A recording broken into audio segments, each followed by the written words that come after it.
Hey everyone, tonight we're gonna jump straight into action because right in front of us there's the longest episode in the history of Everyday Eternal, at least from what I can remember.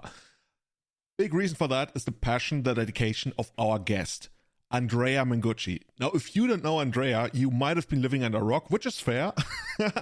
Andrea, I wanna say, is the most famous, most popular, biggest Magic player in recent years. Yes, there's more successful people, but actually really not that many. Andrea's at 7th in the overall money ranking in the history of the game.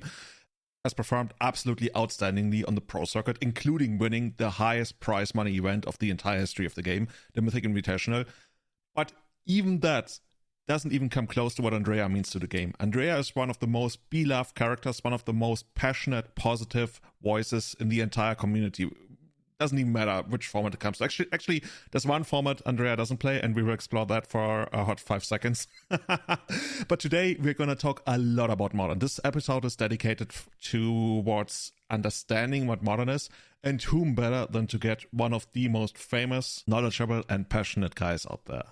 So kick back, get yourself a drink, and enjoy the next 2.5 hours. And if this episode actually inspires you to pick up Modern, let us know on social media at EternalMTG on Twitter which deck you ended up choosing, because that's something I would love to hear about.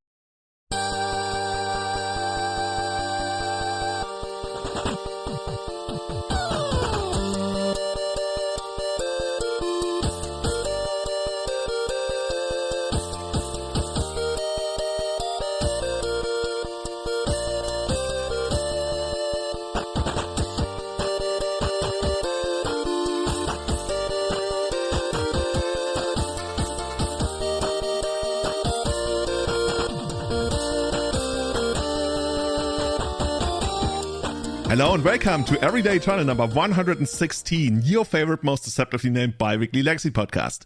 Today's show is brought to you by our brand new Patreon supporter Martin, as well as our returning friend of the cast, Bill Schlichting. Hey, good to see you guys.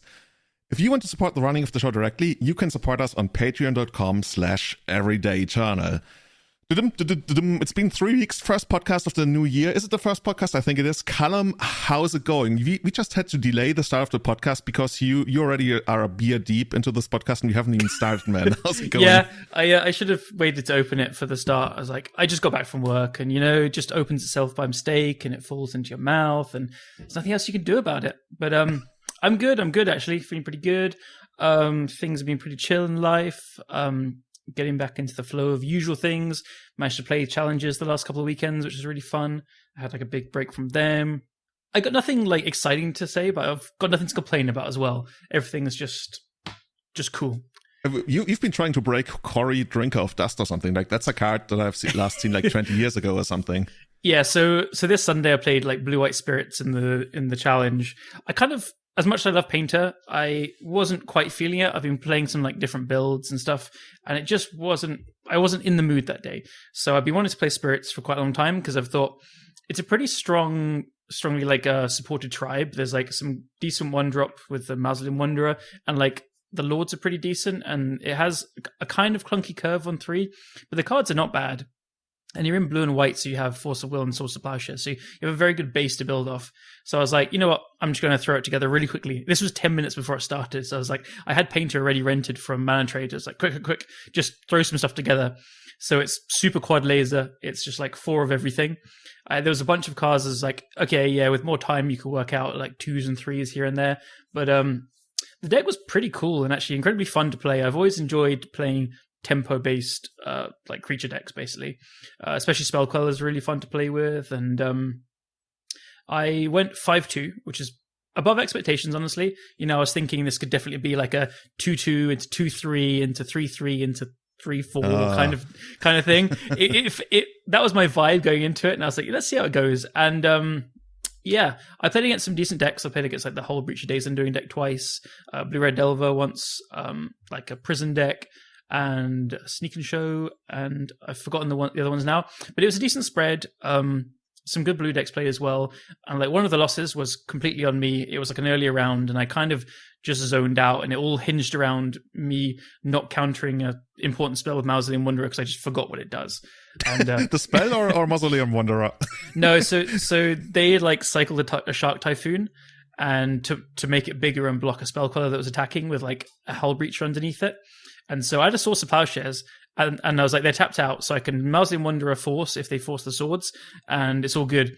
So they do have the Shark Typhoon. I swords the token, and then they play a force, and then I just click through countering it. Okay. And everything went downhill from there. So it wasn't like a guaranteed win at all. It was to be like parallel, so I could have definitely lost it still. But anyway, getting back to the deck and stuff, it was actually quite good.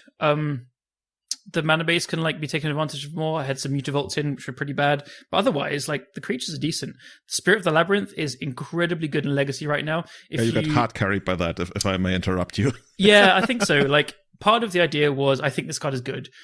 People are playing Gutshot and like, random 1 damage to everything, and like there's some Plague Engineers that pop up. So it is kind of weak to those effects, but at the same time, like the control decks are all built around drawing cards, right? They have the Sylvan Library, Uro kind of engine for the 4-color decks that Anurag and Trunks and stuff have been doing very well with. And then against Delver, it's always been a good card and stuff. And it also just clocks people. And like I played against Sneak and Show, and I was like, okay, if they have a Grezzabrand, I'm fine because I have the Spirit, like you try and race it, and with Krakus it stops it. So it's just good. And then in the deck you have Rattle Chains, which gives a Spirit Hexproof when it ETBs, and it also lets you cast Spirit's instant speed. So I didn't actually get to do it, but in theory you can cast Spirit in response to cantrips. So yeah, I think Spirit is like part of the reason to keep trying this deck out. If Spirit wasn't very good, you probably wouldn't do as well with the deck. But anyway, I'll probably jam it again. It's very, very fun.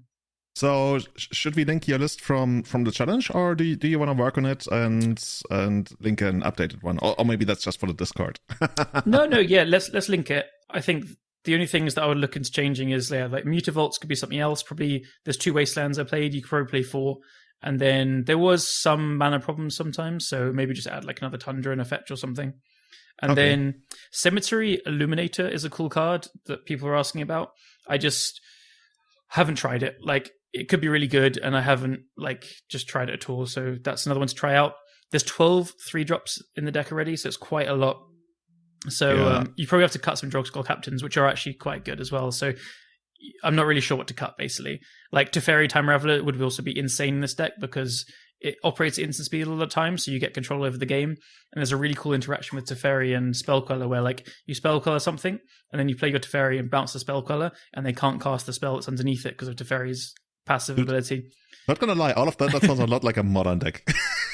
Yeah, but then you're backing this up with like Force of Will and stuff, so and Aetherval and Cavern of Souls. So okay. I think the problem with the deck in the end is probably it's a bit clunky. So, but we'll see. Cool. How about you? I got the news that I'm being sent to Kenya. I'm being deployed to Kenya. I don't know exactly when it's gonna be. Something like the end of February, probably beginning of March. Like I kind of want to push it back because also because of COVID, and also because I know that the hotel is gonna be really busy by the end of February, and I'm gonna be there for like 2 or 3 weeks. So I'm super excited for that.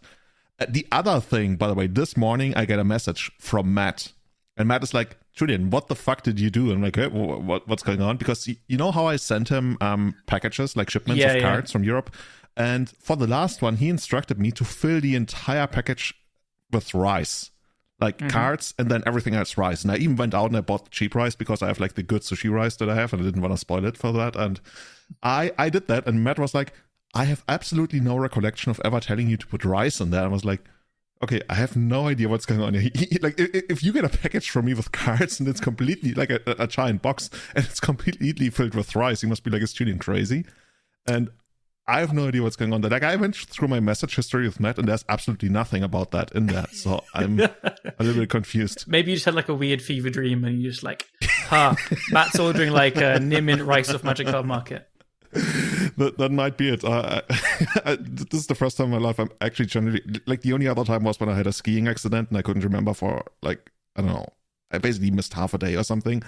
Yeah, I don't know what's going on here, but maybe you'll wake up and Murphic's playable again. At least I used rice, right? Not something that's really weird. Hey Julian, send everything in like slabs of meat everywhere. Yeah, I don't know whether that would get through customs. I want Sea Rhino's head in the box. Cool. By the way, before we move on, I want to get one more thing out there. Mana Traders has tweeted that they are running out, that actually they're having trouble stocking Unmask and Meltdown. This is part of the reason I didn't play Painter. I swear to God. I saw that tweet and I was like, if Meltdowns are sold out, fuck that. I'm sorry. I was like, yeah. I think this is for the PTQ though, wasn't it? But still. And I keep going back to that Unmask is now sold out, and how I'm almost sure, but now that Rise thing has happened, I stopped trusting myself. I'm almost sure that for like many episodes last year, I told you that Reanimator was really well positioned, and you always shut me down because of endurance. And I was like, yeah, but I think they're really good against beating like one-shot graveyard hate that's coming from the hand, as opposed to, like ley lines or even the what do we have? The thing that you can play, for example, that, or the other one where you can play up black if it goes through graveyard and you draw a card.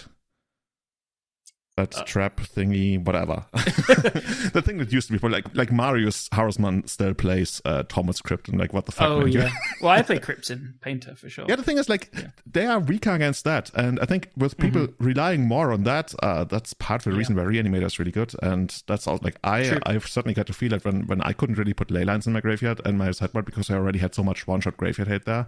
So yeah, I don't know. Our hands in the air. I can't actually remember what I said, but I think you're right. I probably was just saying I think endurance is like a bit of, not a nail in the head, but like, it just makes in the head. What is that? The Anorak special? He hit the horse. He nailed the horse on the head. Yeah, I remember something like that. But no, you're probably right. It's always been one of the most powerful decks in Legacy, right? And it's one of these things where like, because it can just be anything on turn one. If the metagame aligns and it is good for a bit, it's very, very good. So yeah, I think you've been right. So good shout. Yeah, I mean, I could have also been like totally wrong, like with the Rise or something. It is also a deck that after some strong results, like it's the kind of thing that grinders will gravitate to, right? Like non-players that play Legacy all the time. So they usually go to Blue-Red Delver, but so you'll see like larger numbers of that in the kind of PTQ or Premier events.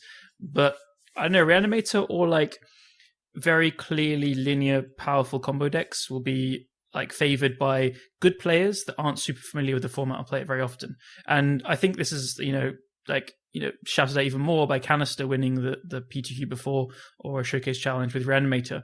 So all the people, not just watching his stream, but like all the kind of grinders saw him win with that. And it's like, okay, well, like if he's chosen this and he's won with it, it's got to be good. So the hype effect. Yeah, but I also do think you're right. It probably does beat endurance better than I anticipated. So it's just a crazy deck, and the Archon is such a huge pickup for it because it can solo games, and it also just gives you a win condition through like surgical or whatever. So yeah, it's just a big pickup. Cool.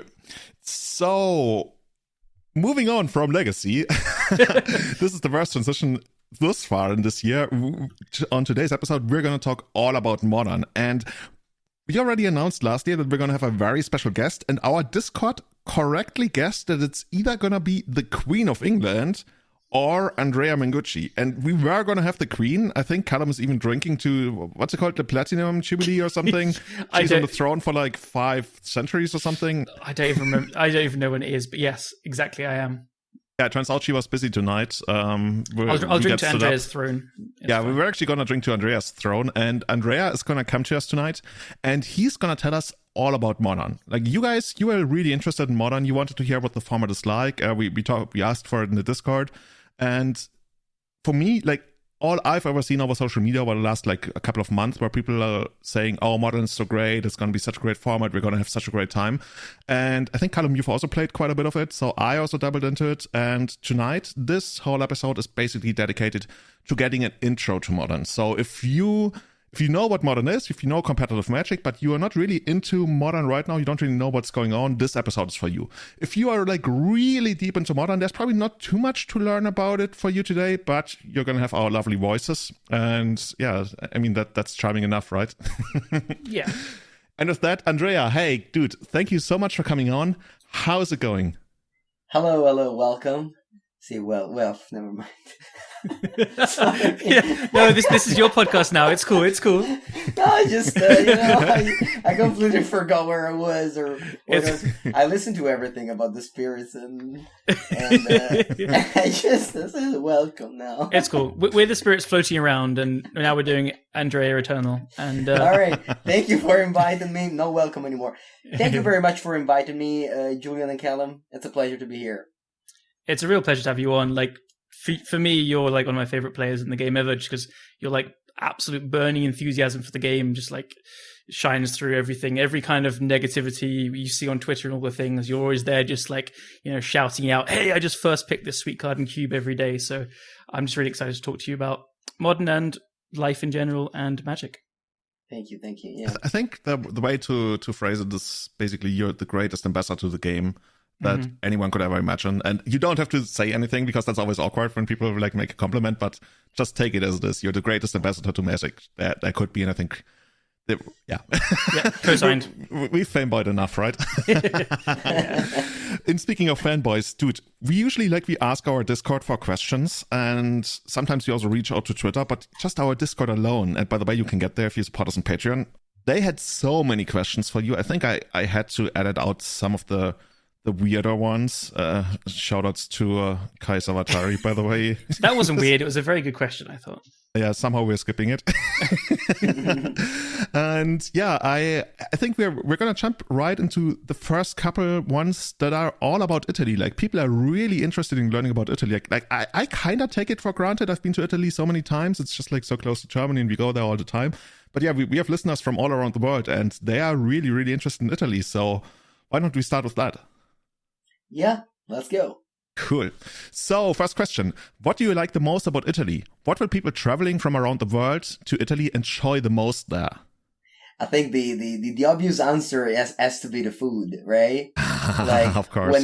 Whenever I say to anyone that's not playing Magic that I am Italian, the first thing they ask me is about the food, and even to the Magic player. I mean, food is just such a big part of our just lifestyle culture. Yeah, lifestyle culture. Like, everyone is a great cook. I mean, maybe, like my father is a great cook, my mother, my grandmother. So I'm like always drowned in excellent food. And that's how it started, the hashtag Mengucci cuisine, because I started to take picture for the people at home, from other countries of how well you eat in Italy, respect, maybe other countries. Oh, that's amazing. Yeah, I sometimes joke that hashtag Mengucci cuisine is one of the top 10 brands in Magic. Everybody knows about it. It's so famous. It's more famous than a lot of players, and you really established that. Yeah, whenever I go around with, I don't know, my girlfriend or my family, they always know that I'm going to take a picture if a good plate is coming up next. That's perfect. So, next question coming up. What's your favorite city in Italy to play Legacy in? Well, it has to be Bologna. In Bologna, not only I played so many four seasons, but I also made my first and only GP Top 8, GP Bologna 2019. That was such a good time. Oh, yeah, I remember that. I was there too. Yeah. Yeah. So that must be Bologna, the answer. Yeah, best memories, right? Yeah. Cool. Yeah. So, in speaking of Legacy in Italy, are there any regional meta games in Italy? Like, for example, in China, our friend James Xu told us that in Shanghai, people play more at least back then when I asked, Dragon Stompy-esque decks, and in northern China and Beijing, they played different decks. Is that similar in Italy, or do people just play every deck everywhere? Yeah, I would say that there's places where, I don't know, if there's a mentor of a specific deck, many people just learn from the mentor. So, I would say that, I have an example in my town. So in my town, there's goblins. There's so many goblins. There was Nice. a Four Seasons event, one of those 200 people tournament, where 2 players from my town made the top 8 with goblins. Which is incredible. I don't know how many goblins players were there, but 2 of them made the top 8 with goblins. And maybe in the north, there's a lot of people playing Miracle back when Angelo Cadei was dominating events with Miracle. I remember the people from Milan were mostly playing Miracles. So I would say that certain mentors can influence the local metagame everywhere in the world, probably. Cool. So would you say Miracles is the typical Italian deck? Because people were asking about that, whether there's a very Italian deck. And when you ask me, Mentor Miracles is certainly the one that comes to mind. Yeah, I think Days Mentor Miracles as well. Yeah, Claudio Bonanni winning GP Lille with 4 Mentor and Days. And so many people played that deck. Yeah, I agree. Mentor Miracle. I also know there's a lot of Italians that love Stifle Mongoose Delver as well. Right? That's true. Yeah, that's true. It's an old school vibe, right? My interpretation of Italian legacy players is you see a lot more pimp decks there. You see a lot more people just put their hearts into their deck and just play their thing. and so you see a lot more kind of like old school deck building in a way. Not that you guys are like behind anything; you're still on top of the formats as well. Like you have some incredible players, especially online all the time. But yeah, I just always see there's like one or two guys rocking their foil mongoose as well. Still, it's just super cool. Yeah, I mean, most people play Legacy because they want to remember the old times, and unfortunately, the power level is raising so much. Just a little bit. It's not keeping up. Yeah, I think Daniel Götzschel actually recently played a league where he played like very old school Canadian Threshold, but he was so disgusted by some of the cards, I think he replaced like Werebear or something. He was like, yeah, I can't play this in Legacy. No, that's cool. What's it called? Mystic Enforcer. Oh yeah, that's the very old one. That's I think that's GP Lil 2005 or something. That's way back. Nice. Cool. So another question about Italy. Is there anything that foreigners get wrong or do wrong in Italy? Like any, I don't know, thing that people cultural misunderstandings? I don't know.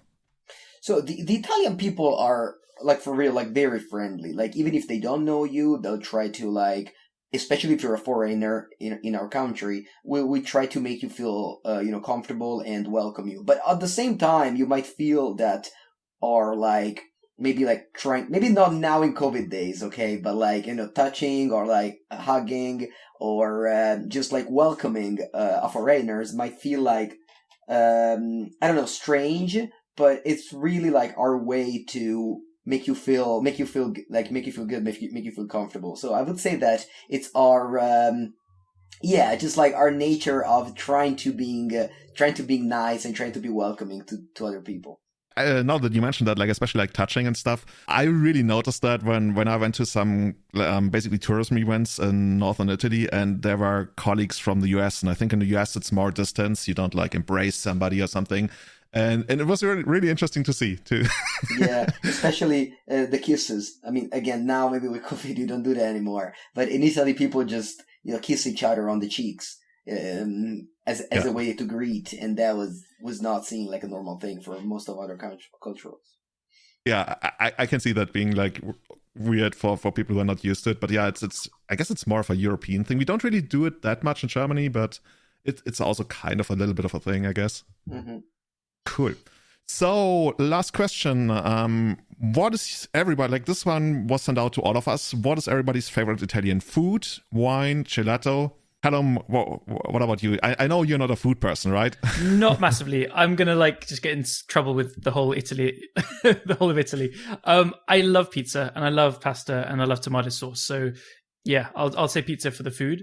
I don't really have a sweet tooth, so I don't really eat gelato or ice cream or anything, and I don't really drink wine either, so I'm gonna run away. Okay, that's fair. Yeah. Andrea, what about you?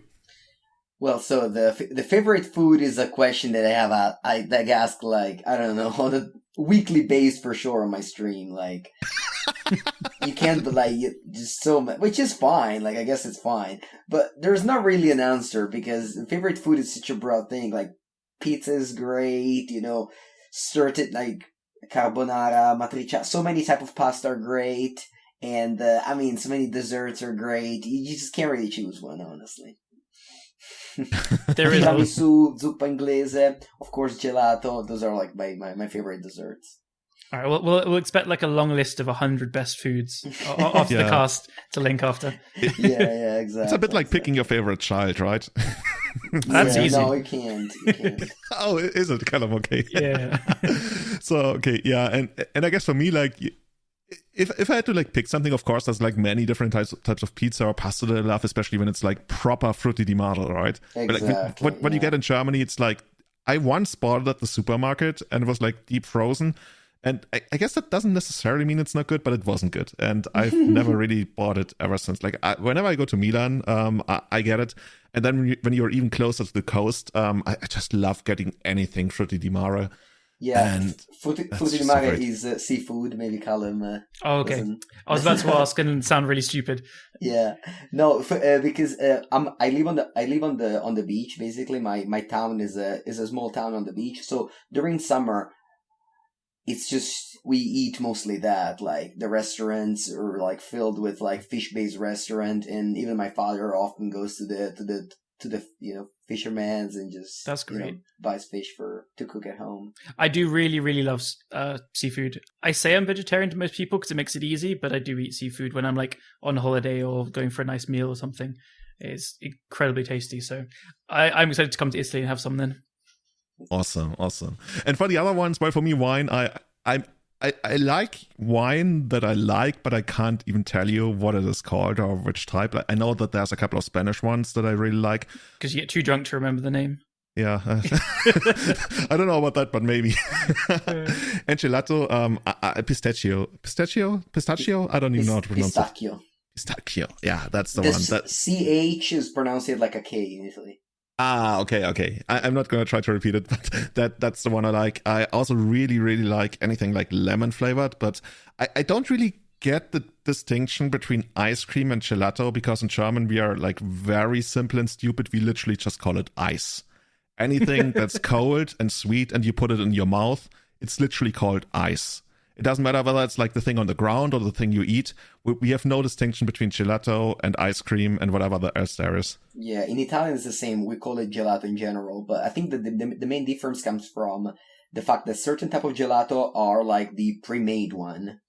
The one that you find at another bar, for example. Okay. And then there's the gelato places, the one where they just craft it. Like they craft it there. That's higher quality. Yeah, and that's higher quality. That's called gelato artisan. It's just made by the gelato place instead of just purchased in like in the plastic. I mean, the classic like ice cream that you eat around. I don't know. Yeah, at the bar. Yeah. Cool. So before we jump into modern, one quick thing, just because it's such a unique thing that has happened in Magic that we didn't really have before, at least dedicated to a format, and that is the Pauper format panel, where, to quickly sum it up, Wizards was like, hey, we want to work more on this format, but we don't really have the resources, so why don't we get I think it was like 5 or 6 people who are very well known for being pretty dedicated to the format, and we're gonna get them on board to give us some advice how to handle the format. And naturally, everybody in Legacy, because it has been a talking point in Legacy for a long time now, was like, hey, why don't we do that in Legacy?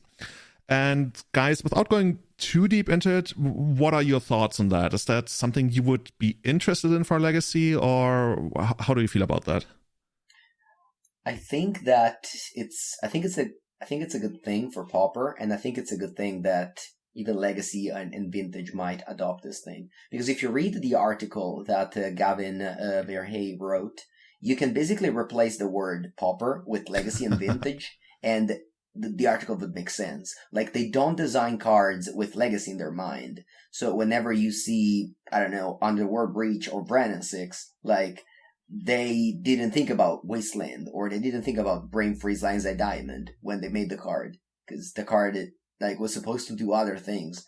Then, so sometimes, having some people that immediately contact them and be like, all right, yeah, these are the datas and this is the thing. Like, sure, the Twitter community also does that, but I think it takes more time, basically, to reach the people who make the decisions. Yeah, I think I pretty much agree. It's a very new idea. Like, we've never even come close to.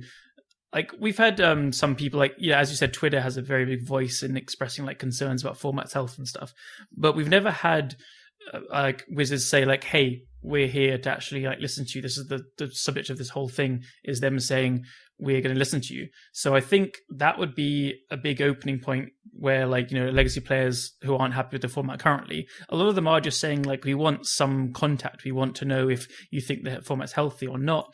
They want some closure, the people that are saying that they want to ban certain cards. They want to know if it could be banned, maybe, or if things are better than they assume and stuff. So I'm apprehensive. As with all new things, I think my apprehension is a bit misguided. It probably doesn't need to be there, but I would like to see how Pauper plays out first before Legacy and Vintage got these potentially. But if they started, I wouldn't be opposed to it either. I think it'd be quite exciting, honestly. Yeah, there is a ban announcement planned for tomorrow, while we're recording this thing on Thursday. Rest in peace, Atog.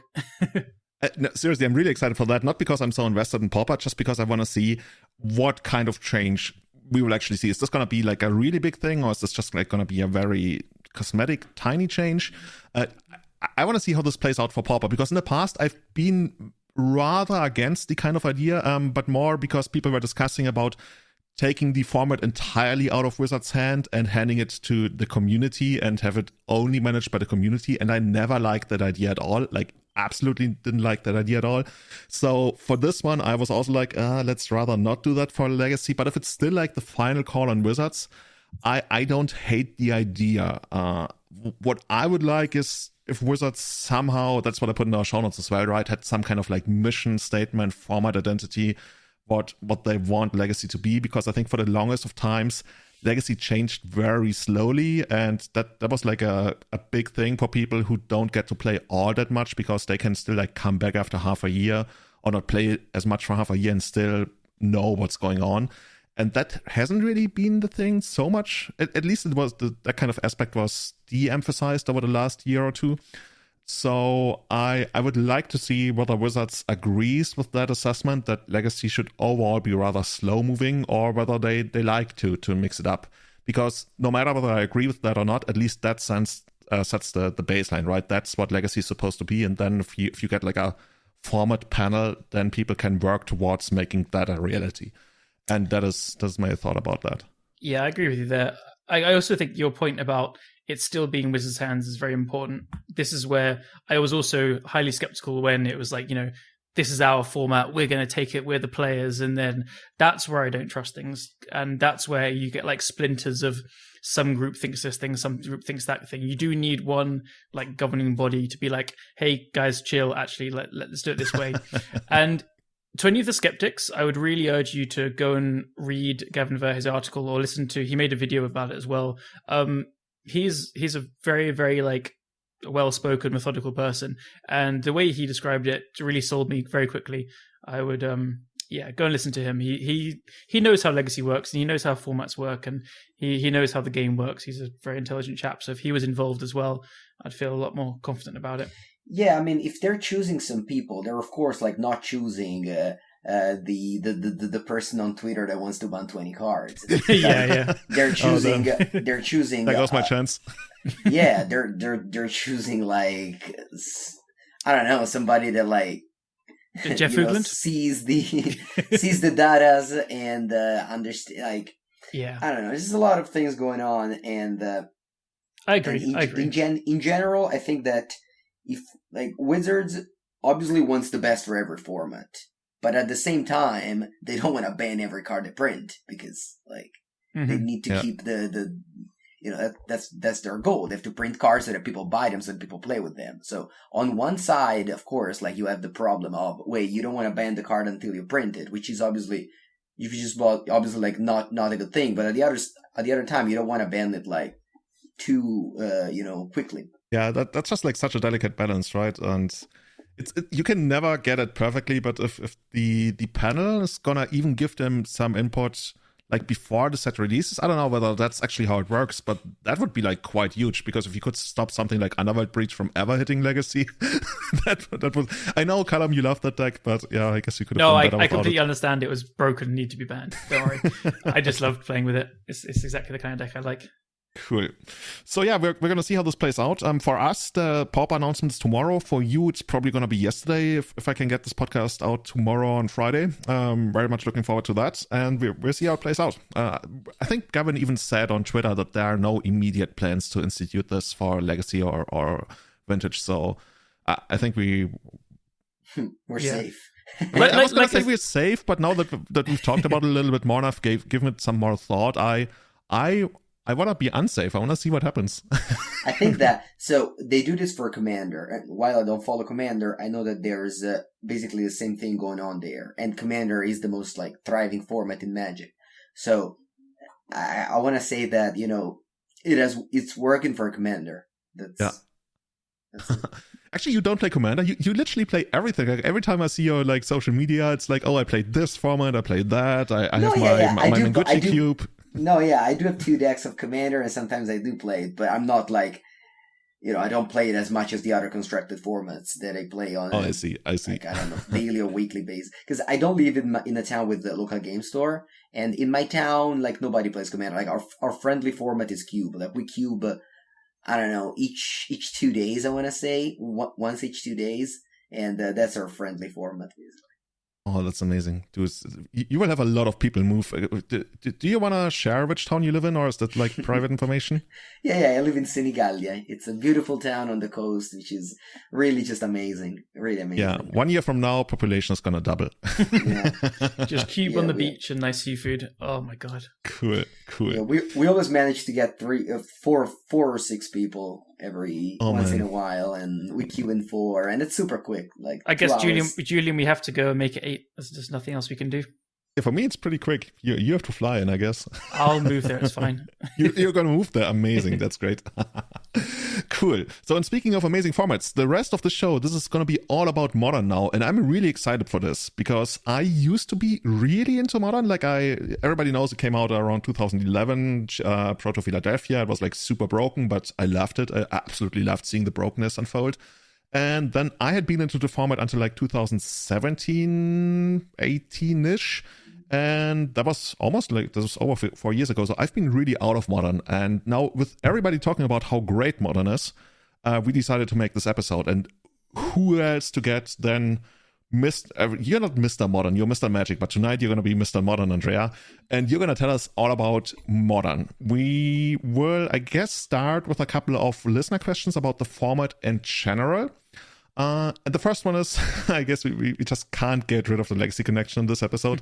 Is there a legacy deck that you wish was playable in Modern that's just not there yet because it doesn't have the cards or it's not good enough? Yeah, it has to be Delver of Secrets. Like Delver of Secrets is this like card that I play a lot in Legacy, and it's very good there with Brainstorm and Ponder. But in Modern, Ponder and Preordain are banned. So the only cantrips that you have is like Serum Visions. And that's not quite good enough. So Delver basically doesn't see any play.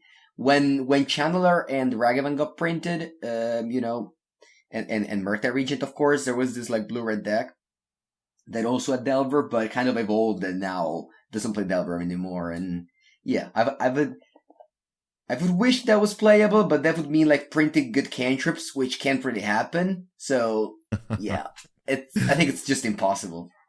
Yeah, I would be super excited about playing a Tempo deck in Modern, just because I'm also not really used to what's going on in Modern, so I love playing aggressive Tempo decks in those kind of formats. Cool. Yeah. And another card that I love in Legacy, it's Wasteland. I think like definitely one of the beautiness of Legacy is the free interaction of Wasteland and Force of Will. And Wasteland is another good one, but people don't really like Land Destruction anymore. We invited the right person to this podcast. Yeah, I totally agree. Yeah, same.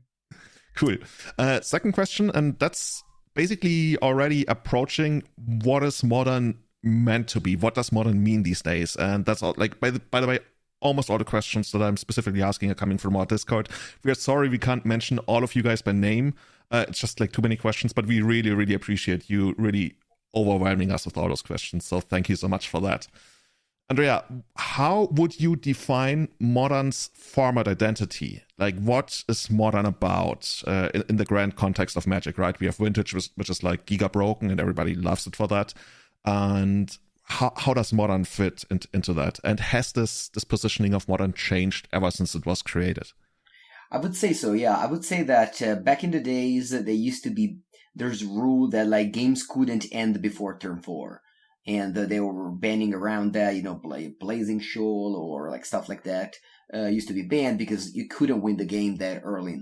Now that is gone, you have like, decks that can. I mean, Infect kind of broke that already, but you like the format is definitely fast. Like Upso spells was a thing. They did ban Seaman Spirit Guide, so you can't like win as early as turns 1, or like Neoform used to be a thing as well, but you still have the power level will definitely raise with Modern Horizons 1 and 2 when you don't have any rule anymore.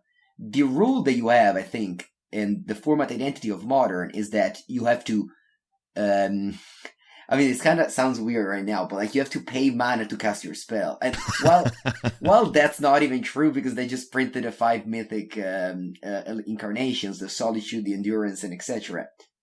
you don't have the amount of interaction for free that you get in Legacy. So as I mentioned before, like the Days, the Forces, and the Wasteland, and that I think slows the format a bit more. Also, Modern is very much like creature centric. So one of the reasons why Ragavan isn't as busted in Modern as in Legacy is that everyone packs a million of removal spells. So, you know, whether it is the new, like, Annual Heath Prismatic Ending, you also have, like, Fatal Push and Lightning Bolt, which are, of course, like, super popular. So, I would say that decks are very much ready for creatures. If you look at the top, like, I don't know, X decks, they all play creatures. You're not going to be finding the, you know, the Bent Ur or Digisky combo, Digisky Echo Beyonds or the Black Reanimator on top of the metagame. It's always going to be creatures. So if you have like your Fatal Push, you're probably going to be finding target against everyone. That's because like the combo decks that exist in the format are often creature based as well, right? So you have Hammer Time, which could be described as like a combo aggro deck. Then you have like the Helio deck, which are creature based combo. You have like Yawgmoth combo. Like the format's really evolved into this really cool way that like people aren't punished by the combo decks for having removal in their deck as well, and everything lines up in this kind of trading resources, almost like Legacy 5 or so years ago, where you're trading creatures for removal spells, finding angles for tempo, getting your +1 card advantage and stuff. And that's what it's felt like to me for a while. Yeah, so basically in Legacy, if you open a hand with, 2 Swords to Plowshares, it might be dead. Like, if you get paired in the wrong matchup, there might be dead cards. Whereas in again, as I said, in Modern, that's not the case. And that's honestly one of the things that I liked of Modern. Like, I love Modern right now. It's my favorite format right now, but it used not to be my favorite format. Like, I didn't like Modern back when, I guess before Modern Horizons 2, when it was, as we said before, like, either it was like lots of combo decks, it was, you know, not that many interaction, whereas now with Modern Horizons 2, it just skyrocket the amount of interaction, and it feels like, you know, you're actually playing always very good games where, sure, I mean, Hammer Time, as you mentioned, could still like roll you over on the play, you know, Esper Sentinel and so on and so forth, but there are a lot of more games to be played than in other formats, I feel. Yeah, now that you mention it, I think a couple of years ago, you could actually read on Twitter sometimes that you were not excited to play Modern like in any like Premier level tournament events. I could be wrong, but I think you also had a specific hatred for Tron, or did you play Tron? I don't remember. No, yeah, I mean, so I want to say that I also changed like a lot recently, whether it is more, as you said, right, the positivity and everything like that. Whereas before, maybe I was very much into, you know, I hate this thing and the world needs to know that I hate this thing. But, okay, that's pretty strong, yeah. Yeah, like for example, as you mentioned, I didn't like the fact that they were always basically putting Modern in the PTs with like, you know, a banning very few weeks before, and that was really hard for the pros because Modern is such a vast format that is basically impossible to test for, unless like they just, you know, print Ogak and then it's easy because you play that deck.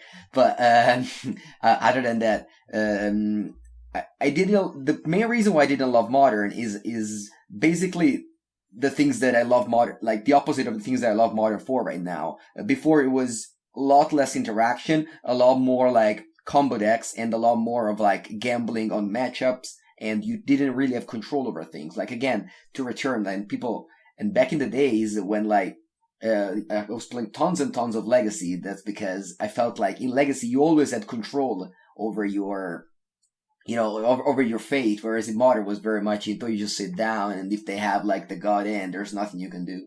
That's been my experience too. I think it was, yeah, as you said, before Modern Horizons felt okay. There was some like fair mid-range decks, and there was like the Helio Ballista kind of deck was very popular for quite a while as well. But yeah, it never felt like it had much of identity other than like you're playing your deck and you hope it like lines up well. I always just stuck with Dredge personally because it was like, yeah, I'm doing my thing. If they have the right things, they have the right things. If they don't, they probably die. And if they're playing a combo deck, you just get rolled over as well. But yeah, it kind of shifted through like it sounds healthy when you put it like this. Like it had 2 or 3 decks that were the best at a time, and they shifted fairly often. But there was never a time where you're like, oh, this has gotten better because it's found found the right interaction for the other decks. It was always like, this is the top deck now because it's just got new cards and it's better and stronger and a goldfish is faster. Whereas now, I don't know if you agree with this, Andrea, but I think companions, well, personally, I'm not like a massive fan of the mechanic.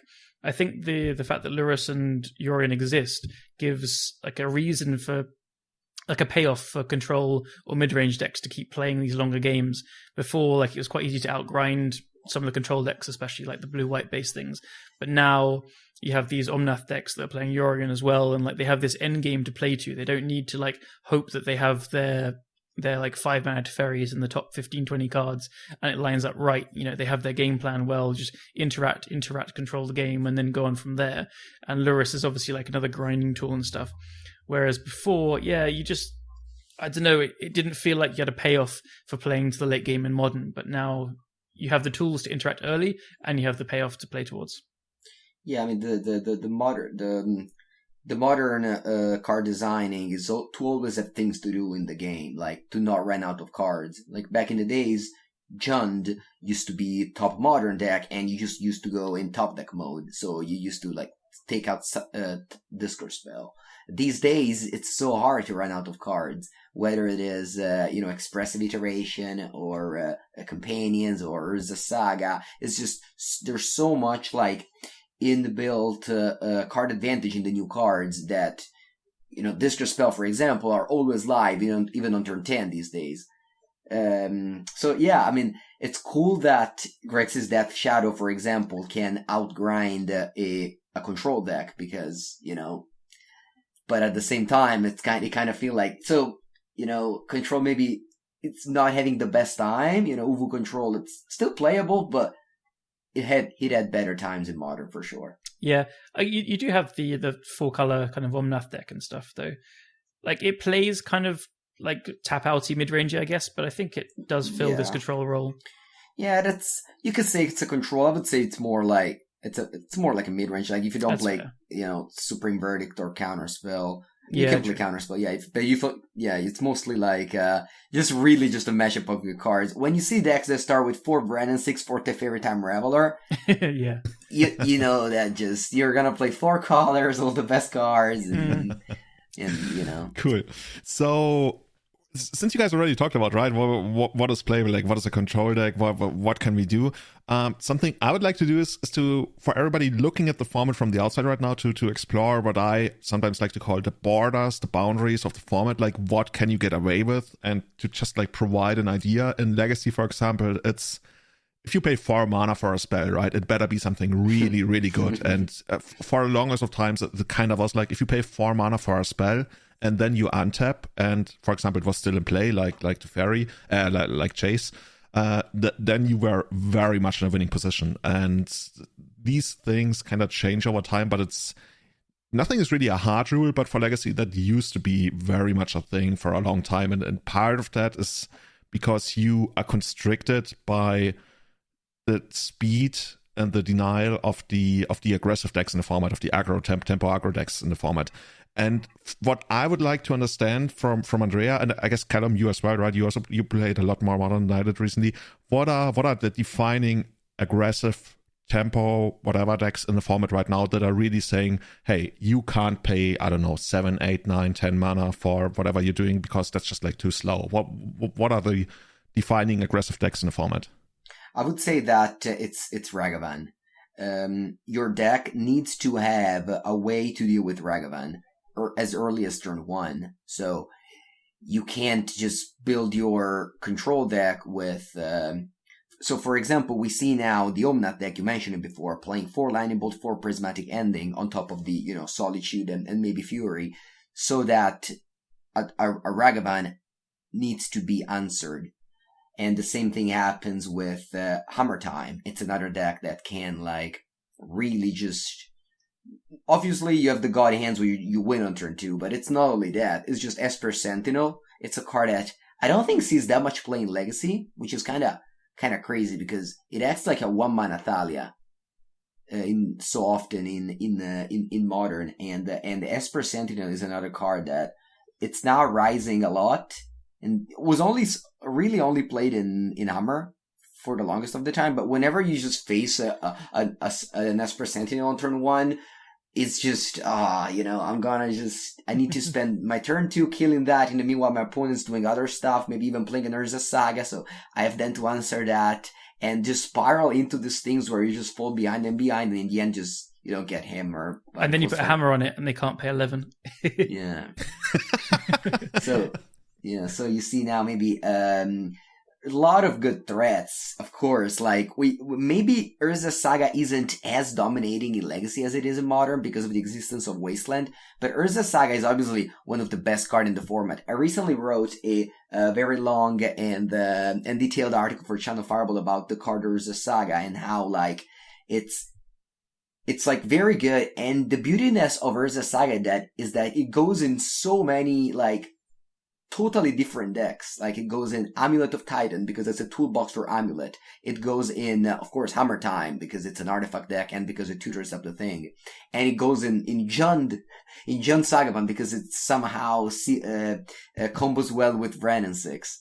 So I would say that this Modern Horizons 2 is definitely like shaping up the format. So if you knew Modern before Modern Horizons 2, you probably have to like reread the top, the top decks at the moment. It's also constantly changing, right? Like Julian, I don't know if you looked it up, but could you guess the 2 winning decks of last weekend's challenge? I have absolutely no idea. I looked at the metagame and all the dominating decks, but I didn't check those. Like, my guess would be like Hammer Time because that's the best deck, I guess. Like but I have Blue no White idea. Affinity and Glimpse of Tomorrow's, the Warp Time, Cascade. What the fuck? Combo. Yeah. Yeah. Oh, I saw that. I saw it listed. I saw a deck listed as Glimpse combo. I assumed it was going to be like Glimpse of Nature. No, that card's banned. It's the better Glimpse. Oh yeah, actually that makes sense. Yeah.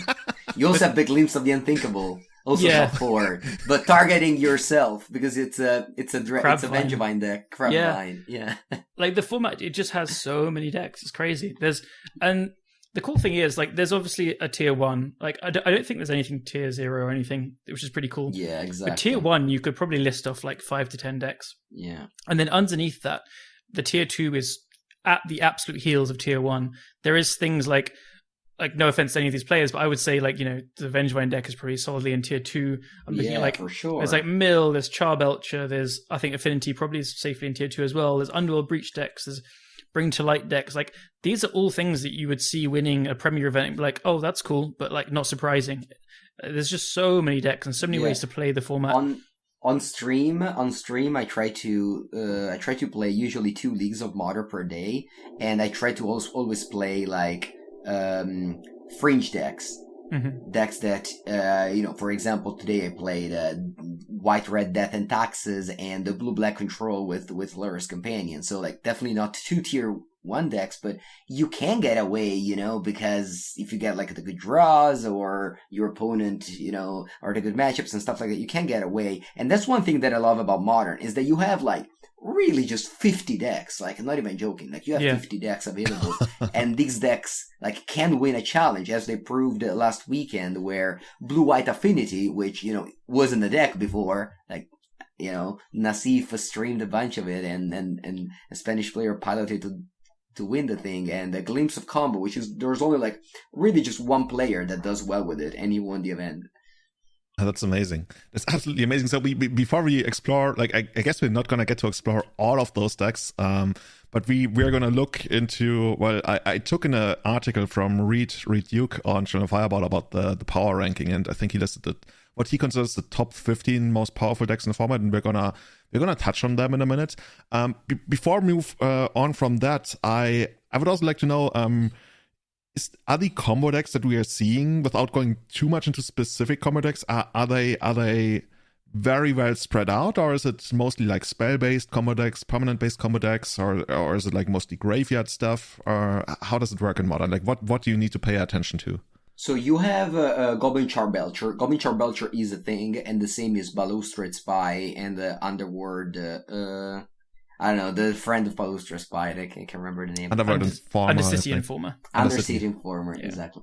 You do have those type of decks, so those are like spell-based combo. You can interact, of course, with some spells that you're going to interact with Graveyard Hate, whereas Belcher you're going to interact with mostly just counter magic. You can, of course, shatter the Belcher because you don't have the fast mana. Remember, you don't have any free mana in this format, so you don't have Chrome Mox, Simian Spirit Guide. You do have the 2 mana ritual and the 4 mana ritual, but you know, in Belcher actually there's a super cool card which is Recross the Path. I don't know if you're familiar with that card. Oh yeah. I think people used to play that so they can stack their library or something. Is it from Lorwyn?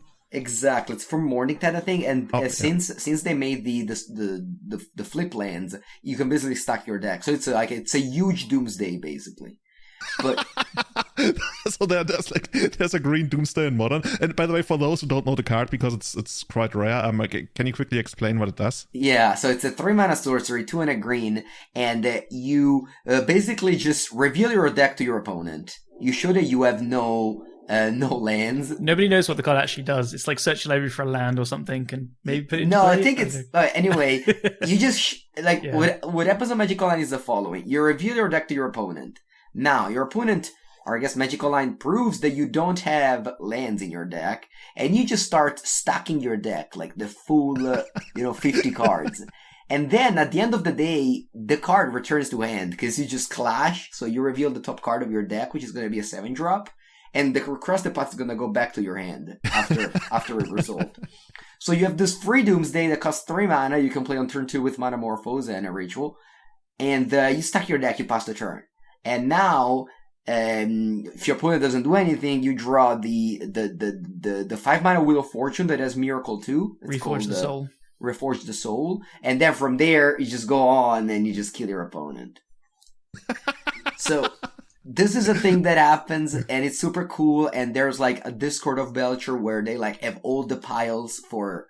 I mean, the same way that you have for Doomsday, I'm sure. There's some super cool ones I've seen. Like, I'm not up to date with it, so these are probably like like last month's piles, and everyone will laugh at me. But like sometimes there was one with Pyromancer Ascension where you'd play some of the Metamorphoses and then Noxious Revival to bring things back, and then you would I can't remember actually even the Wincon, but like the Wincon is the 1 damage land. Like the on the side is a tap land, on the other side deals 1 damage. So you just recur that when Chef's Skull Pass. Yeah. No, it's a Spikefield Cave, I think. Spikefield Hazard. Yeah. Cool. Yeah. Yes, of course. Yeah. And very often, like against the blue decks, they play Pact of Negation, so you can like Reforge the Soul and just draw mana and Belcher and Pacts as well and stuff, I guess. But there's like some funny ways to interact with the combo. One is one that I love is Deflecting Palm. Yes. I was about to say this as soon as you'd finish. I was like, gotta be. It's so funny. That's the one where you get to shoot back or something, right? Yeah, you redirect the damage instead. Yeah, exactly. Yeah, like Burn plays it, and you can play it as a cyber against Armor Time as well, because you can deal them 10 or whatever. Yeah, that certainly sounds like an amazing format. I have no idea how everybody gets to do all these. Like in Legacy, we would call all of that stuff like cute, like it's fun, but it's not really competitive. But apparently, it is in Modern. Really happens. No, but like it's so many combos. Like I would say that in general, combos though, other than Belcher, touch the graveyard. So you have Dredge, which is definitely a deck. You have Living End. Living End is super powerful. You have so Hypergenesis is banned, but you have access to Living End, Crashing Footfalls, and the Glimpse of Tomorrow. I guess you also have Restore Balance and the other one for the enchantments. And the way you cascade these cards are with Violent Outburst and Charlotte's Agent, which was recently put into Modern this summer. So the cascade decks got way, way stronger since Charlotte's Agent is around, because now you have, you don't need to touch many colors, you just need to be Teamer to have the Violent Outburst and the Charlotte's Agent. And we saw some, I think, really cool, fight back against this. So when Modern Horizons 2 came out, we got the Charlotte's Agent, as you said, and then obviously Dragon Rage Challenger and Ragavan made the blue-red Murktide deck incredibly popular, and it was doing well. And then a bunch of blue-white players were just like, hey, we're going to play main deck Chalice of the Voids. And now Legacy players have a bit of an allergic reaction to Chalice of the Void. It's usually coming down turn 1 and turning half their deck off. But here in Modern, it was like, against the blue-red decks, you put it on 1, it's very good there. But against the living index, you just play it on 0, and it's just like such a good interaction piece. And for me, that was like, it may seem obvious in hindsight now, but when I first saw that, I was like, God, that's really smart. It's a really good way to attack the metagame. So you do have a lot of cards that are just played in every format, but they just function very differently in Modern compared to Legacy a lot of the time. Yeah, for example, my decks, so often I have 2 Chalice of the Void in my sideboard, but I play like 21 drop. So I only have Chalice of the Void as a free answer to the Cascade decks. Yeah, it's really cool. So Chalice is actually the good guy in Modern? Yeah, 100% Chalice is the good guy. I would say that's the reason why Chalice is so expensive now, is that it's played in Modern so much. Okay, and then it's also incredibly good against Hammer Time. You can lock them out pretty easily. Yeah, I can confirm. Like, Hammer Time was the one deck I played in preparation for this podcast, and yeah. And you also have Flusterstorm, which is somehow in Modern as a buy a box stopper one. And so you do have lots. We have Force of Negation, of course, and you have Grief, but the combo decks are there. The combo decks are certainly there, but I wouldn't say they are on top of the format. I would say that and it's also, I guess, one of the other reasons why I love this format so much is that the more like creature based and interaction with like counterspell or discard spell are there. Of course, Hammer Time, as you said, can be qualified as a combo, but at the end of the day, like a decks with creature removal spell and engineered explosives is good against, can't be that much of a combo deck. Yeah, true. Good and point. like, it depends. Would you class Yawgmoth as a combo deck? Probably not. Or it's Yeah, close. in the same way, like at the end of the day, usually I have this idea in my mind of it's a legacy idea, of course, that against combo removal spellers are bad. Like against Ad Nauseam Tendrils or Sneak and Show or Reanimator, these are used. You used to like do not want to draw like the Fatal Push and the Swords to Plowshares, but in this format, the removal spells are still excellent. Mm-hmm. See, Callum, True. I've been telling you for a while that Elves is not a combo deck in Legacy. No, I agreed. I think I was saying a combo mid-range deck. True, you did. Yeah. Yeah. Cool. And what is there for people who like control? Because like what you've told us right now, it's like very creature centric, and usually when there's like a lot of creature interaction stuff going on, there's always people who are going to be like, oh, I'm just going to like evade all of that. I'm not going to play any creatures, and that way I'm going to blank all their creature removal and stuff. Are there like more tap out control decks, or is there even draw go? Like, everybody wants to play draw go because it's so elegant and stuff. But is that a thing in Modern, or is it more like, like 4-color good stuff like we have in Legacy right now, which people discuss whether it's a mid-range or a control deck? What's going on in Modern? Is there good control options? Yeah, I would say there's definitely blue-white control. Like, it's certainly a valid option. It top 8 very often on the challenges. You definitely see blue-white control very much thanks to mostly Teferi Time Reveler being like an excellent card, but also just like the Prismatic Ending, Counterspell, Solitude, Supreme Verdict. It's a deck that can really benefit from Chalice of the Void, as you mentioned. It doesn't play any 1-drop, so it's playing Chalice either on 0 or 1 in the right matchup, so it's really good. Oh, that's actually amazing, because it's so different from Legacy, right? Yeah, the decks, like blue-white control in Legacy and Modern, like play similarly. You counter and remove threats and stuff. But like, yeah, you would never dream of playing Chalice in like your Legacy blue-white deck. It's so different. Yeah, because you have Solitude and Prismatic Ending. Those are your 2 removal spells. Like, you don't play Path to Exile anymore. Mm-hmm. So do you still play like Supreme Verdict? Yeah, for sure. Cool. Yeah, it's still very important because the blue-red Murktide and Grixis Shadow plan is often to just, deploy a threat or multiple threat and back it up by Drown in the Lock or Counterspell or Spell Pierce. So the uncounterability is still like huge in blue-white. They also often combine it with like Dress Down to deal with sticky threats or anything. Dude, Dress Down, don't get me started on fucking Dress Down, seriously. When I played everywhere. Hammer, yeah, I played my first league with Hammer, and I played against the blue-white control deck, and I was like, I have Urza Saga. Like, how can I ever lose against him? Like, I didn't even try to combo or anything. I just like, Urza Saga, you cannot beat me. And then they have like Dress Down. I'm like, oh. Yeah. Yeah. Wait until you play against like the Grix decks that lures it back every turn. Oh god. The best thing that the Lurus deck can do is to Dress Down at the end of their own turn, so that it lasts for your whole turn. And then they do it every turn. They do that every turn if you don't kill the Lurs. That's so smart. Yeah. Oh, that's really. Oh, dude, I love that. Yeah, it's great. Yeah. One more thing I wanted to say is that as you said, the Urza Saga. When Urza Saga came out, people were like crazy. Like, this card is unbeatable. Like, how can it be possible? But the thing is that, for example, Blue-White Control, as you said, not only has Dress Down, but it's also playing 4 copies of Spreading Seas in the main. Yeah, that happened to me too. You know, Stone Rains the Saga, Sinkholes the Saga, draw a card, but it's also like excellent to disrupt the Grixis deck that relies a lot on casting Crooks against you. So when you like Spreading Seas a Blood Crypt, that's like, you know, that takes a turn and you draw a card. Also Mammoth Time, of course, you can Spreading Seas the Inkmoth Nexus, so you don't have the combo out of nowhere. And yeah, I mean, it's really, really good card, Spreading Seas, which, you know, we used not to be the case before Urza Saga. Yeah, it's another like proof of concept of how the modern control decks, I think more than ever, it's good based on deck building, not like the cards raw power. Like, it's playing good cards like Teferi, and it has Counterspell now. Solitude is obviously great, and Counterspell, but like, it's these meta game calls, right? So the Spreading Seas and Chalice of the Void just lines up against what the rest of the format is doing very well. So if the format was just like, I think Jund Saga is probably quite good against Blue-White Control, unless it goes bigger. So if it was all going back to like Bloodbraid Elves and Liliana the Veils and stuff, it might struggle to keep up. But it's found the right tools for this format at this moment of time, and then it'll carry on doing that. And then, you know, as things change, it'll try and find more tools. But it's Spreading Seas like hasn't been good for so many years. I think I don't even remember when I like played it before Saga coming out.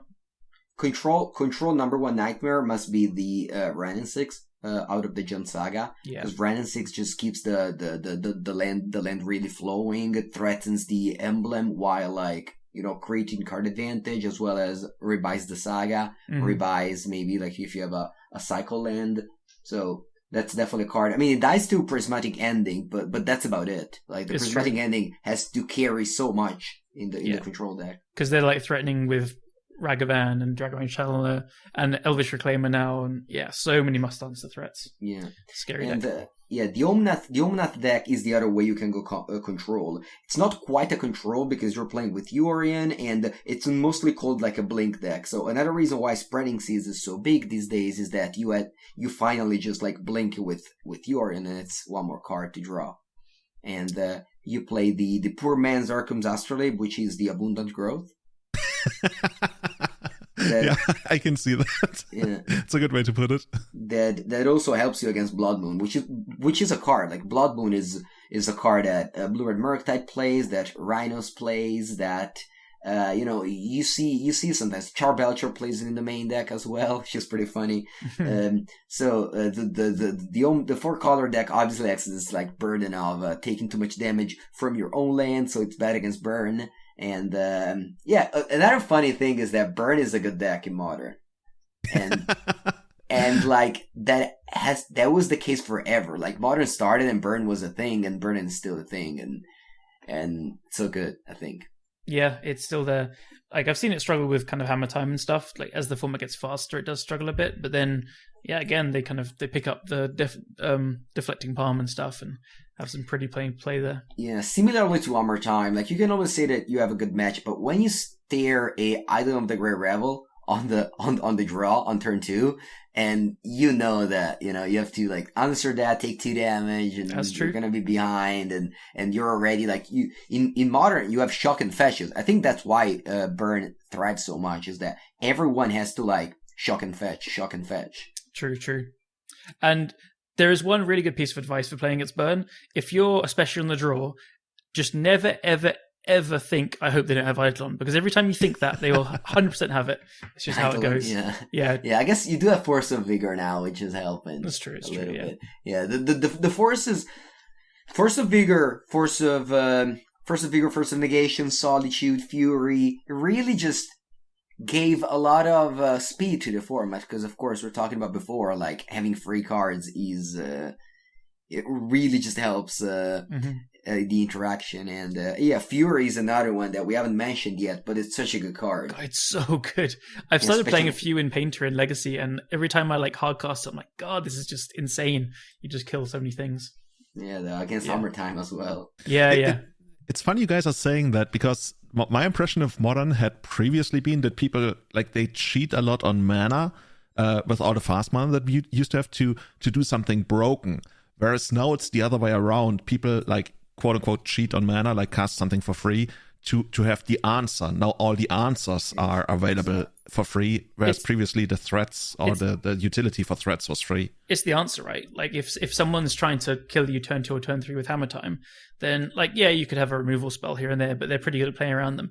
But now they've got to deal with like Solitude, which they could be tapped out on turn 2 to play their Spreading Seas, and then like, do you go for the hammer and just get blown out by that? Or like, if you go wide, Fury can mop you up. You know, they could always have a Force of Vigor as well.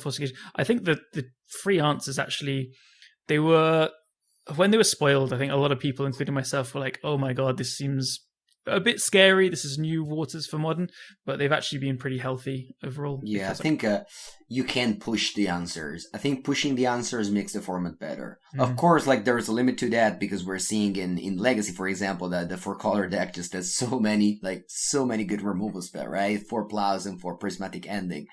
But overall, in Modern, I think that Path to Exile just was never a good card, and I'm happy to finally see that it's not playable anymore.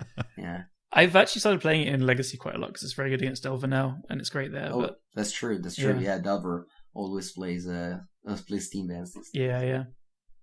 For example, yesterday I was playing Vintage Cube, and in Vintage Cube we have now Splinter Twin, of course. So I was tapped out. My friend, my opponent, just went like, "Oh, I have the combo, I win," and I'm like, "No, go ahead." And that's Solitude, and nice. And he was like, "Oh no," he thought I had Force of Will, but it's Solitude.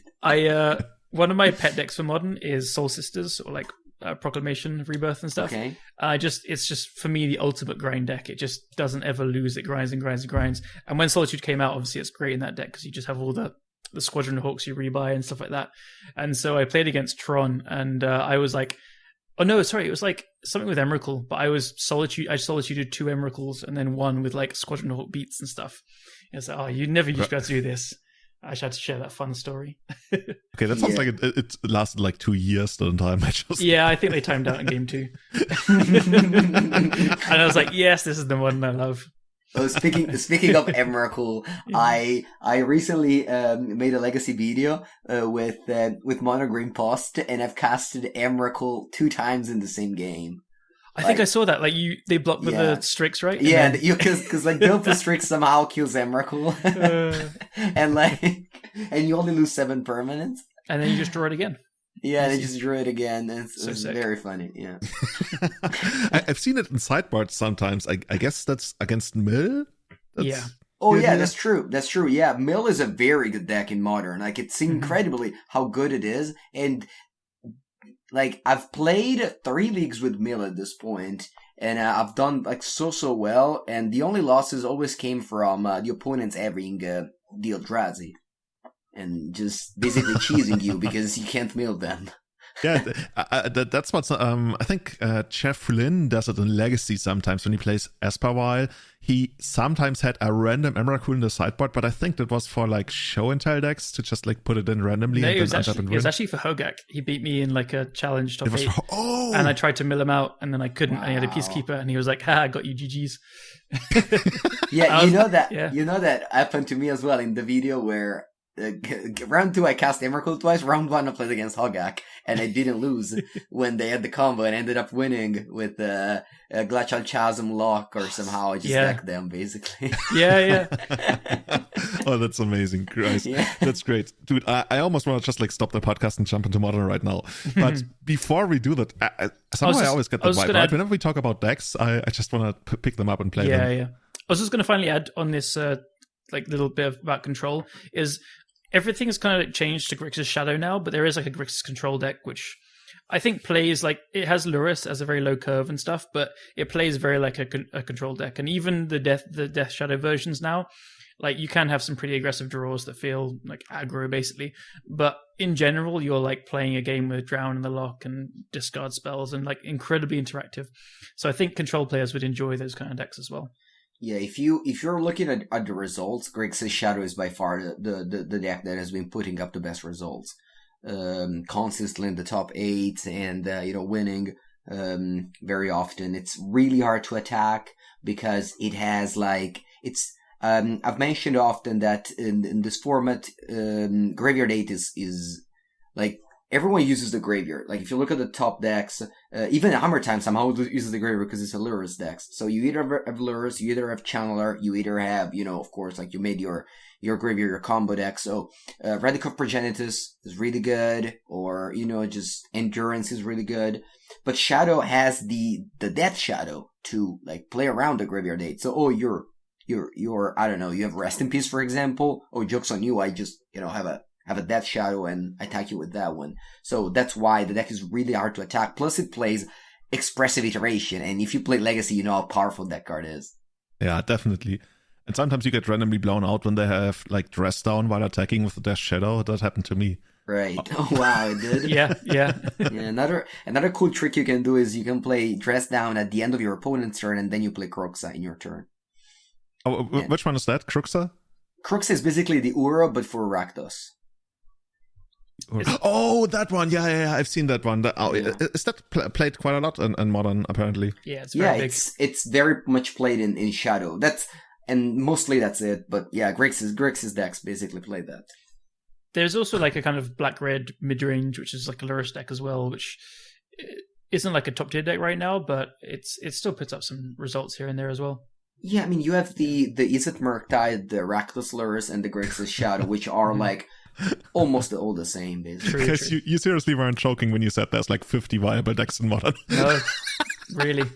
Every time like we mention a deck, one of you is going to be like, actually, there's this version of the deck, and then there's this version of the deck. There is I mean, if you count like, so I've been streaming Modern since Modern Horizons 2 came out, and I put all my videos on YouTube of my YouTube channel, and I always play a different deck. 2 times per day. And there's just so many, like, they're endless. Like, I must have played like 100 different decks easily. Something to say about the format is there is a lot of players as well, so you do see decks constantly get iterated on and changing all the time. So as people like build Grixis Shadow, for example, so there's a guy called Soulstrong who I think like won 2 or 3 events in a row and was just crushing with it, so everyone gravitated to that, and now it's been putting up results, and so people are going to be like targeting that. I guess it's just the fair decks in general, but there's just so many people playing Modern online and like working on the decks that you're going to see things constantly change a bit faster than other formats. Yeah, Modern is by far the most played format online. Like whenever I log in on a Modern League, it takes me like 10 or 20 seconds to find an opponent, which is, I definitely want to bring up to the attention maybe to them to make the different queues. Like there was a time on Magic Online, if you can remember, where we had competitive queues and intermediate queues. Yeah. I miss those. I would like that back. Yeah, and I think that Modern can definitely fit the player base. Like you definitely have enough players to do that. Because there's a ton of like deck building space in Modern still. I mean, Affinity is not a new idea for Modern, of course, but like the fact that Blue-White Affinity, the way it was built, won a challenge last weekend, that just came out of almost nowhere. And I think we're like constantly seeing new things like pick up as well. Like even when Modern Horizons 2 came out, like there was that food deck with Asmo and stuff, kind of disappeared, but every now and then you run into it as well. There's a lot of people brewing stuff. There's a construct that makes a food, a treasure, and something else whenever you like make one of these tokens. So there's some really janky combos you can build in the format still. But yeah, I would like to see the friendly. I can definitely see why you've been enjoying this so much, Callum. It's called the Academy Manufacture. That's the one. Yeah, I love that card. It's so silly. Cool. So now that we've got everybody hopefully excited for Modern, this is well, I guess it's supposed to be flavorful, but you guys told me so much about how Modern by itself, like even without anything else about Magic, is great. So to me, Modern is almost like this game in itself, like kind of like a video game, and then you get to pick a character, which is gonna be your deck. and then you get to play that. And I don't know about you guys, but for me, whenever I played like a video game where you had like different character classes and stuff, and like you rode home the metro from town, and you read the manual, and you were like, oh, there's like a warrior, druid, whatever, and I read about like all the different characteristics they had. I was like, oh my god, which one am I gonna play? And even today, when I play like an RPG or something, I love watching videos or listening to podcasts about all the different character classes that you have. And I kind of like to imagine that in a way, like when, at least that's what it feels like to me, right? When I had to pick my deck for Modern that I played in preparation for the podcast, I felt like, oh, there's so many different options. And yeah, I would like to just like go over, well, basically the 15 decks that Reid mentioned in his power ranking from earlier this month, and we just quickly go over what's unique about them. Like, what do they do strategically? We already touched on a couple of those. Not too deep into like the intricacies of it, but just like, what does the deck want to do? And then what makes it fun to play? Like, what kind of thrill do you get out of it? Is there like a really amazing card that you play that's tons of fun to play? Or is it just like overall great gameplay when you just like, you know, feel like you're really playing Magic? Or is there anything like what gets people super pumped up and excited about the deck? And then in the end, maybe quickly touch on what the deck struggles against, because it's not like every deck is going to be like, oh, the best deck in the universe. But that's just like an afterthought. And yeah, we already talked quite a bit about it. Why don't we do that with Grixis Shadow, guys? You know more about Modern than me. Do you want to like introduce us what Grixis Shadow wants to do, like rather quickly, and just give us an idea why it's so much fun? Should we take it in turns and you go first, Andrea? Yeah, I go first. All right, so Grixis Shadow is this super cheap deck with one drop all the way from, you know, Ragavan, the classic Ragavan Channeler and Death Shadow, so you can like really just attack your opponent very quickly on turn 1 and 2 with these threats. And you also have excellent interaction in the form of discard spell like Thoughtless Inquisition. You have Drown in the Lock, which is both like a removal spell and a counter magic. And you have this late game somehow, thanks to Kruxa, Expressive Iteration, and of course Lurrus plus Mishra's Bubble. So you basically are this like well-oiled machine that controls the game, threatens lethal out of nowhere thanks to that shadow, and yeah, what it struggles against, it must be the it must be like the white removal spell, like whether it is, you know, Prismatic Ending, Solitude, Supreme Verdict, like not necessarily blue-white control, but I would say that the Omnath deck has an edge over Grixis Shadow. Cool. So this is, like you mentioned, one of the most played decks in the format, and yeah, that Shadow is kind of like almost like a fan favorite, right? We even see legacy players playing it every now and then. I think True Hero is Italian as well, right? And he plays it quite a lot. Yeah, for sure. Cool. So this is overall it's it has potential to be pretty aggressive, right? So if that's down your alley, that's something you can play, but it's somewhat unique in that you can actually also play the late game with it. I wasn't even aware of it, that it's that good in the late game as well. Yeah, it's super grindy. And I want to play it now. This deck whenever you play against it, you really feel like they also have. I don't think we've mentioned it yet, but Unholy Heat, like it's been such a revolution for Modern because it's a 1-mana card. The deck can kill like, you know, everything, like for real. Like it kills, you know, Omnath, it kills Teferi, Hero of Dominaria, it kills Karnak Recreator. It costs only 1 mana. It's super easy to enable because you have the discard spell. So whereas maybe Izzet Murktide has a harder time hitting Delirium, in this deck you play lots of sorcery speed card as well as, of course, the instant in your interactions and the creature, the lands, the artifact, the Mishra's Bubble. So Delirium is definitely easy to make in this format. Whenever I play Legacy, I always feel like it's a little bit harder to make Delirium in the Blue-Red Delver deck. Yeah. But in here, it's super easy because of the many creatures and etc. Cool. So the next deck, I want to talk about the next character class. Oh god, this is pretty dark here. I know. It's Hammer Time, and that's the deck I picked up just because I'm kind of spiky, and I was told like this is really good, so I was like, okay, let's pick this up. Callum, do you want to tell us what Hammer Time is actually like? When I first heard about the deck, I thought it was an absolute joke. Like half a year ago or something, somebody told me about Hammer Time. I thought he was like really bullshitting me. So the easiest comparison is it kind of plays similarly to Infect. And to add to that, Tom Ross was the first person to be messing around with this card in Modern properly. He made like a red-white version a couple of years ago. But the idea of the deck is fairly simple. You play a lot of cheap creatures that are like themed around artifacts and equipment. And then you have Colossus Hammer, which is a 1-mana artifact. It costs 8 to equip. You very rarely do that, hint, hint. And equipped creature gets +10/+10 and loses flying. And then you use Pure Steel Paladin to equip it to creatures. If you have Metalcraft, it's a 2/2 for 2. You can equip it for free. And Sagada's Aid is like a 1-mana enchantment, which whenever an equipment comes into play, you can equip it to a creature you control. And you can play equipment at instant speed. So this is a really key way to play around all the removal spells in the format for the deck. You like attack with your 3 Ornithopters, 2 of them get blocked, then you throw it on. Or like you can attack with a Ninkmoth Nexus. It has flying, so you fly over their blockers and then like play a Colossus Hammer instant speed and equip it to it after no blocks. It doesn't play like a ton of disruption in the main deck. It is a pretty linear kill your opponent attack, but it has grinding potential as well. It is also a Lurrus deck, so you're rebuying your threats from the graveyard, you're rebuying your hammers and Sagada's Aid. You have Urza's Saga, which is like a huge card in the deck, surprisingly, or unsurprisingly even, because your tokens that you make are massive because you have so many artifacts in the deck, and then it fetches up the hammer as well, or a Shadow Spear if you need the life and stuff. And then you have Stoneforge Mystic, which fetches the hammer, so it's actually a very consistent deck at finding the hammers. It used to play the 1-mana Search Your Library for equipment, but it's even cut that now because it's just got enough ways to find it. Oh, Steel Shaper's Gift or something? Steel Shaper's Gift, that's the one. And then, so it plays like Memnites and Ornithopters to get like a turn 2 Hammerhead in very often.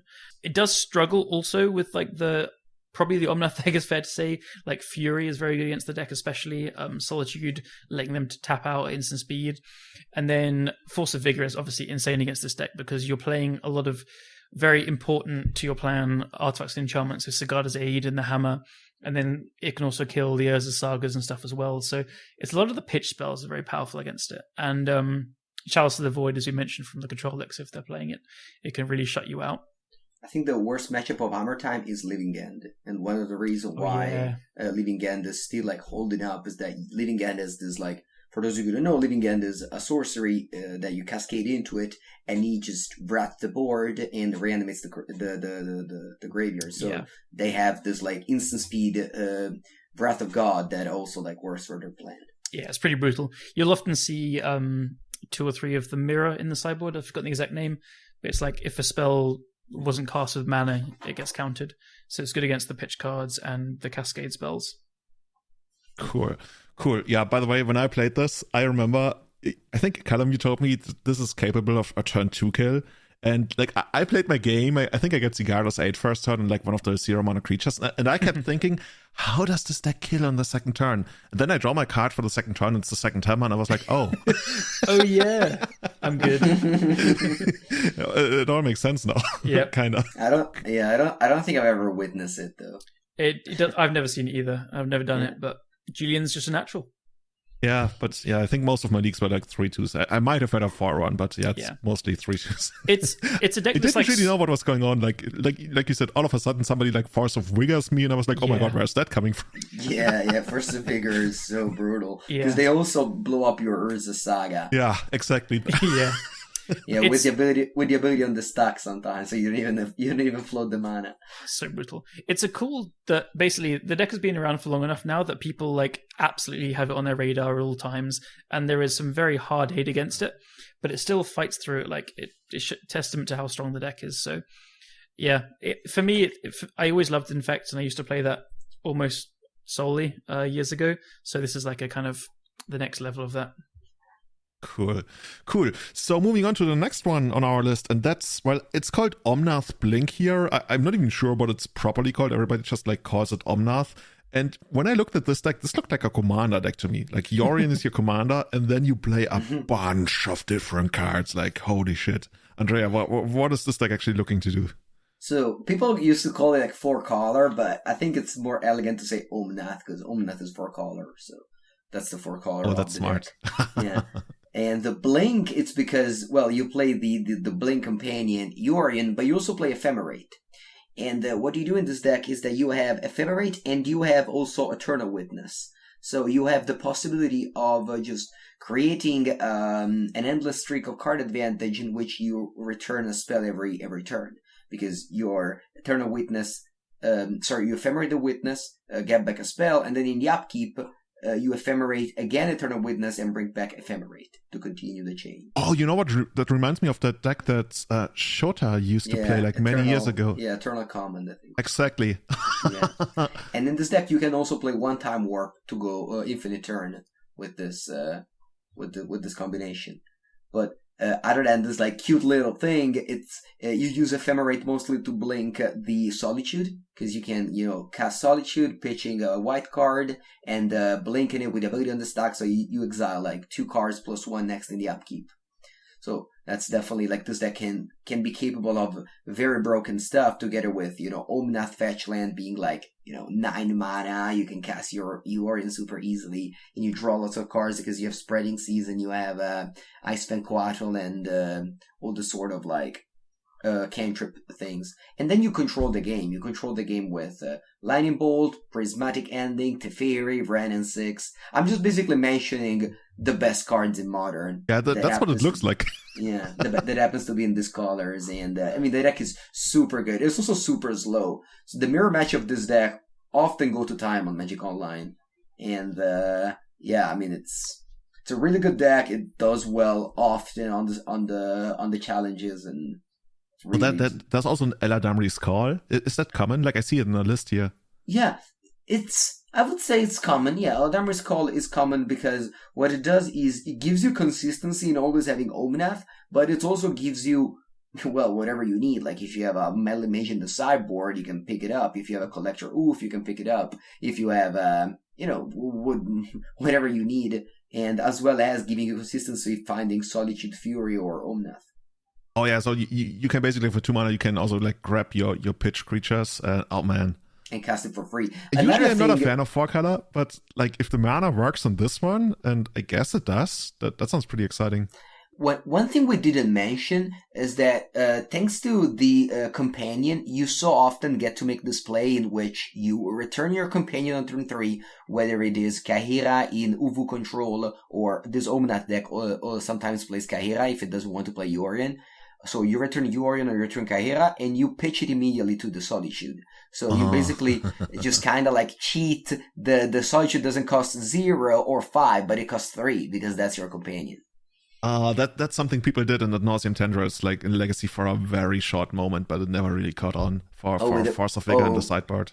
Oh, for the Brainstorm? Oh, for Force of Vigor. Oh, okay. Yeah. It was cute, but yeah. Yeah. Cool. So how does this deck lose? Like, what do you not want to, like, I guess burn is a problem? Like, I'm totally, like, I have no idea. Yeah, I would say that the best way to approach this deck, in my opinion at least, it's with fast pressure and some major hate, something like Blood Moon. Like, I love my plan as the instant Murktide player, to have, the classic like Ragavan Unchecked. So that's one of the many ways you can get him, is with a Ragavan Unchecked, of course. And then a fast Blood Moon. So like a turn 3 Blood Moon, you have Island, Steam Vents, you just slam a Blood Moon, and they might still be like shipping up their mana, because as I said, it's a little bit hard. It's not that easy. You have to like fetch Triome, then like fetch, try not to take that much damage from your land at the same time, and in these like early turns, you might just knock them down with a Blood Moon, but it's still like a 4-color deck with a lot of expensive cards, so there's games where, and you don't have like Ponder and Brainstorm, so there's games where you lose by yourself. I think this looks exactly like the kind of deck that Anorak would play in Modern. Yeah, for sure. Pretty much. Cool. So moving on to a deck that a lot of people in Legacy already know. Callum, why don't you tell us about Blue-Red? Well, I guess here it's called Blue-Red Murktide. Don't really have to ever. I was going to say, Andrea's played this a lot, I think. Why don't you take it over as well? Yeah. I want to say that I was the person that definitely changed the name to Murktide Regent, because people call it Blue-Red Ragavan at the beginning, and whereas Ragavan it's played in other decks, but this is like the only Murktide Regent deck. Like, Murktide Regent is a powerful card and only sees plays in this deck because, well, the reason is kind of funny, but because of Lurrus. So, like, this is the only deck that doesn't play Lurrus, so can play Murktide Regent somehow. Oh, yeah. And Izzet Murktide is definitely my favorite deck since the beginning of Modern Horizons 3. I try to play one league every week with this deck to kind of see the innovations. The list at this point, I would say it's pretty much stock. It plays it's almost all forums, right? Yeah, you have Counterspell, you have Spell Pierce is your Counterspell, you have only 12 creature in Ragavan Channel or Murktide Regent, and then you have cantrips. You have Consider, which is a new addition, really good to both like fill your graveyard as well as giving you cantrips, much better than Thought Scour. And you have for Expressive Iteration, which is, in this deck, really just your late game. Like, you have to like, keep that card so much. Sometimes I don't cast that when they don't have a land drop. You just really need to exploit it fully. So it's really good, and I enjoy playing this deck very much. Oh, that's amazing. You mentioned Spell Pierce. Like, I'm looking at a list on MTG Goldfish right now that's playing 4 copies of Archmage's Charm. Is that also something, or is that something they are probably playing here? Right, exactly. The most popular modern streamer, Aspiring Spike, has recently popularized this version with 4 Archmage Charm and 2 Fury. Archmage Charm is really a pet card of his. Personally, I prefer a more Blood Moon approach. So if I would play Murktide Regent, a man of culture. I would play 2 Blood Moon in my main deck. So of course you can't play the Archmage Charm if you play Blood Moon. But honestly, I think that both versions are excellent. Archmage Charm is a wonderful card. Like, if Armor Time is popular, Archmage Charm, like stealing a creature equipped, it's really nice. Oh, dude! And all of a sudden, you have the creature equipped with a hammer. Oh my god! And because of hammer, you just cannot move it because it costs 8. Yeah. No, I guess if you have Paladin, you can still move it. Oh my god, this is great. This is absolutely... then you untap and you kill them. Yeah, if you put it there with the Sigarda's Aid, it's not... it's not. Yeah, actually, I think that's the kind of deck I should have started playing in Modern. This is how it's like...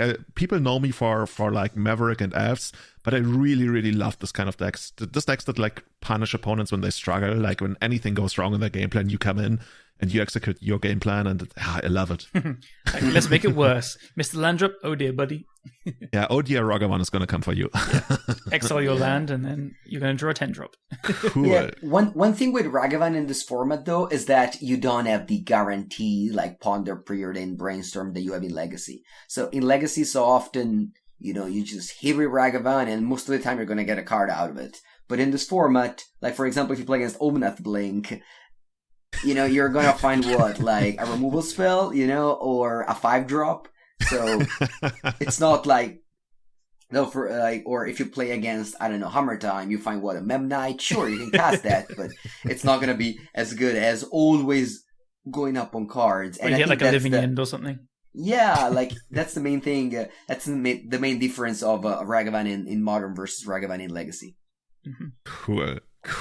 So is there anything you struggle against with this deck? Like, it seems pretty compact and well-rounded.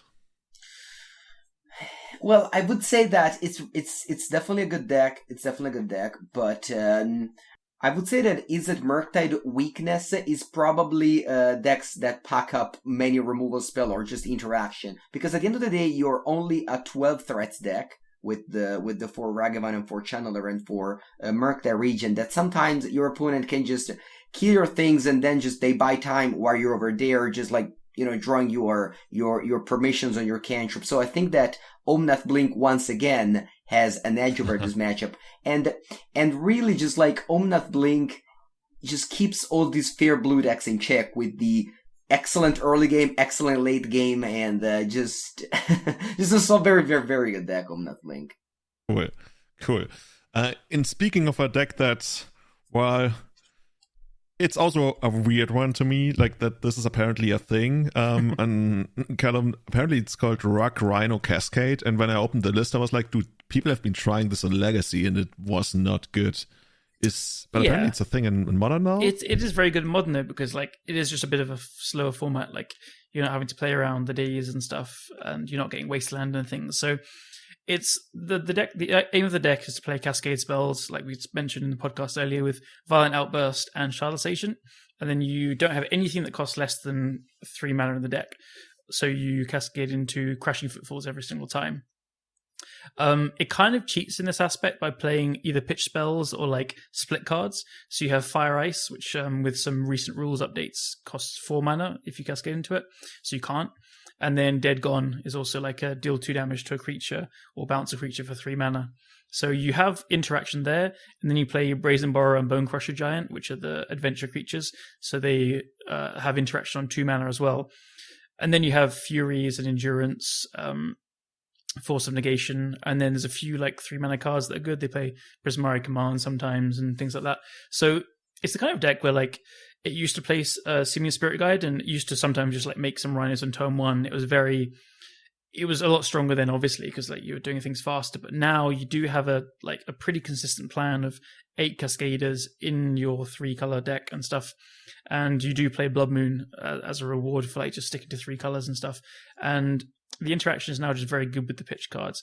So it's not quite as powerful. Like your combo is not quite as powerful as Livian, say. But what you get from this deck is you sidestep a lot of the hate. So you're not like weak to the graveyard hate. You're just operating on the stack, and then you're making 8 power with Trample. And then you are often just like casting multiple Cascade spells. So you're just putting a lot of power. So it kind of looks like a combo deck, but actually it's really just a mid-range deck making some rhinos. And it's like a mid-range deck with an undercosted threat, basically, of 2 rhinos for 3 mana. Yeah, this deck is like super consistent. Like that's the strength of it. It goes like interaction, 2 4/4s. Yeah. And sure, there's like engineered explosives or like ways to deal with these cards, but at the end of the day, it's really the consistency. And this is another Blood Moon deck, which it's a pretty good place to be in the format right now, I think. Yeah, definitely keeps in check once again, the Omnath Blink, and it's good against Grixis Shadow in some spots, and it's good against Hammer Time, and it's... Yeah, I feel like this deck it's solid, but not like amazing, but it does punch up. It has pretty good matchups into a lot of the top decks. Or decent-ish. It's also like had a lot of different kind of decks. Like people have played Omnath in this deck. Like they play white for the I forgot the name, but it's like a 3 mana enchantment. It's like, we are only 3 colors. Like I almost threw up a little bit when you said it gets a reward for only being 3 colors. Yeah, I was like, what the fuck, man? When I said that, I knew you'd be like rolling your eyes, but I did. And not only does 3 colors, but it also has a Triome on color, which is super good. Yeah, the Triomes have been such a big addition to Modern as well. Yeah, because like some decks don't have it. Like Grixis doesn't have it, or Jund doesn't have it. Whereas Jund would love it so much. Temur has it. Yeah, that's a big deal. Also, a card that Rhinos play, which is super cool. I don't know. I don't think it's very much played in Legacy. It's Gemstone Cavern, which if you're on the draw, you basically get to start on the play because you pitch a card and you play land first. Mm-hmm. Oh, and so you get into your Cascade spells more quickly. Yeah, you mean you just start interacting on turn 2, you have Fire Ice on turn 1, and Cascade spell on turn 2. Yeah. And that's really, really good. I think this deck plays Ice, tap your land, on like turn 2 so often as well. And it's just like, because the format again doesn't have, like you have the pitch spells, but you don't have actual fast mana. So tapping a land on turn 2 is a pretty powerful play when your threats start at 3 mana and stuff. So yeah, it is again just the consistency of this deck, which is pretty powerful. It also has another thing going for it, which I think it's easy. And I think that is a very big deal. Like, this deck has to only accomplish the goal of making 2 rhinos. And, and obviously, like, especially if you're looking to come into a format, starting with a rather easier deck, it's a good thing. That's true. This deck actually makes me... I don't know. Want to play it as well? No. The thing is, like when you just said it makes 2 rhinos, there's only 2 northern black rhinos left in the world. So that's what it makes. That reminds me, that's totally unrelated, but I was just thinking, because the third one died, and now there's only 2 left, and it makes 2 rhinos. Oh my god. Yeah, I mean, if you play against this deck, you're gonna kill so many rhinos. Oh man. The deck is officially banned in Kenya. Yeah, the engineered explosives in Modern have killed a lot of rhinos. Yeah, but you better not use engineered explosives to kill rhinos in real life. Cool, guys. So moving on, here's another deck we already talked about quite a bit. I think it's Andrea's turn. It's Blue-White Control, and I guess everybody knows what a Blue-White Control deck does, and we already talked quite a lot about it, but Is there anything specifically we haven't mentioned about it yet? Actually, I'm wondering, how does it actually win? Does it just like cast Solitudes and get there, or? Yeah. Well, how does the deck win is a good question. I'm assuming you play. I think it's Teferi, right? Most of the time. Like you exile their board after ultimating it, and then they just give up. Or you could hear Teferi, Hero of Dominaria is kind of hard. Oh, there it is. Okay, so because of Unholy Heat, Teferi, Hero of Dominaria is a little bit of a downswing. A card that it's really picking up in popularity is Memory Deluge, which, I mean, isn't a win con, so we're not answering that, but it's basically replacing the Jace the Mind Sculpture slot, where you're using an instant speed card. Memory Deluge is 2 and a blue for a look at the top 4 card, tick 2 cards, and then it is Flashback. And on the Flashback, it's basically Dig Through Time, and it costs 7. So while that might seem like a lot, it really just help you, like, in the early game, you know, I mean, it's turn 4, so it's not that early, but you basically like use it as your end game, finding the proper answers and stuff like that. And you don't have cards that die to Unholy Heat, because as I said earlier, this deck tries to play around people overloading with a removal spell. So if you play against the Murktide Region deck with 4 Lightning Bolt for Unholy Heat, or the Grixis Shadow with, you know, Fatal Push and so on and so forth, there are going to be just dead cards against this deck, because Teferi Time Raveler cantrip itself, and Solitude, you know, as an ATB effect. So it's, you know, this deck tries to do that way, and then maybe just kills you with all of the Storm Giants, Celestial Colonnade, or, you know, Archmage Charm stealing your thing, but just Solitude sometimes just gets a job done, like the number 3 or 4. Oh my god, Hall of Storm Giants, I totally missed that. That's the land that turns into like a 7/7, I believe. Yeah, and there's no Wasteland, no Field of Ruin. Like, the lands are here to stay. I mean, I guess Spreading Seas is the only one. It kills so fast, that thing. Like, 2 hits and you're done usually, because of all the, like, fetches and shocks and random stuff, Thought Seizers. Yeah, and one of the things that Blue Eye Control does, which is pretty fun, is that it plays both Emrakul in the side. The 13-13, because it's your way to grind against the Omnath Blink, and the 15-15, because Mill is a very bad matchup. It's so funny. Every time somebody brings up the 13 mana Emrakul, the Promised End, I could have sworn it was Joe Lossett, but he told me it wasn't him. During the heydays of Legacy, Miracles, like with Top and everything, there were some Miracles players who actually played this in the sideboard just for the mirror match. You did? Yeah. Maybe it was you. Yeah. It wasn't worth it, because you just add another Pyroblast instead. Oh, I assumed it wasn't worth it. I don't know. It was a meme, and I got made fun of it for it, but it was like, I don't know, whenever I cast it, I won, so whatever. In Cube, you make sometimes in Cube you make this funny combo with Caracas, which you just do that a lot. It's like, I'm playing both sides now. Yeah, you can even do it, funny enough, if the opponent has Caracas. It works on both ways. The thing with this is, like, this deck is, obviously, it's Blue Eye Control, it's geared to go to a late game, and it does just get to, like, the 8 or 9 mana to cast it fairly easily. Like, if you're not getting to that kind of mana with these style decks, then you're probably dead, so... Yeah, there's a card that I'm seeing in the Cyber that we haven't mentioned yet, but it's a really big deal in Modern, and that's Sanctifier and Vec. Oh yeah. I hear so much about it. Yeah, 2 mana 2/2 protects you from red and black, and it says every card that's red and black, that's basically Rest in Peace for red and black cards. So if you cast like an Expressive Iteration, it goes straight into the Exile Zone. And it has protection from red and black, so it's Rest in Peace. And it's a big deal because the Grixis Shadow deck and the Izzet Murktide deck, I mean, not only can't kill it with their removal spell, but they also care a lot about getting Delirium. So that's another very powerful weapon that Hammer Time has against the other 2 tier 1 of the format. That wasn't my sideboard. Somebody gave me the wrong list. And by somebody, I mean, I downloaded the wrong. Actually, I downloaded a list that splashed green for Ancient Stirrings. That was really, really good, the Ancient Stirrings. But apparently it's not a main. I think that was a Daniel Gertschel thing.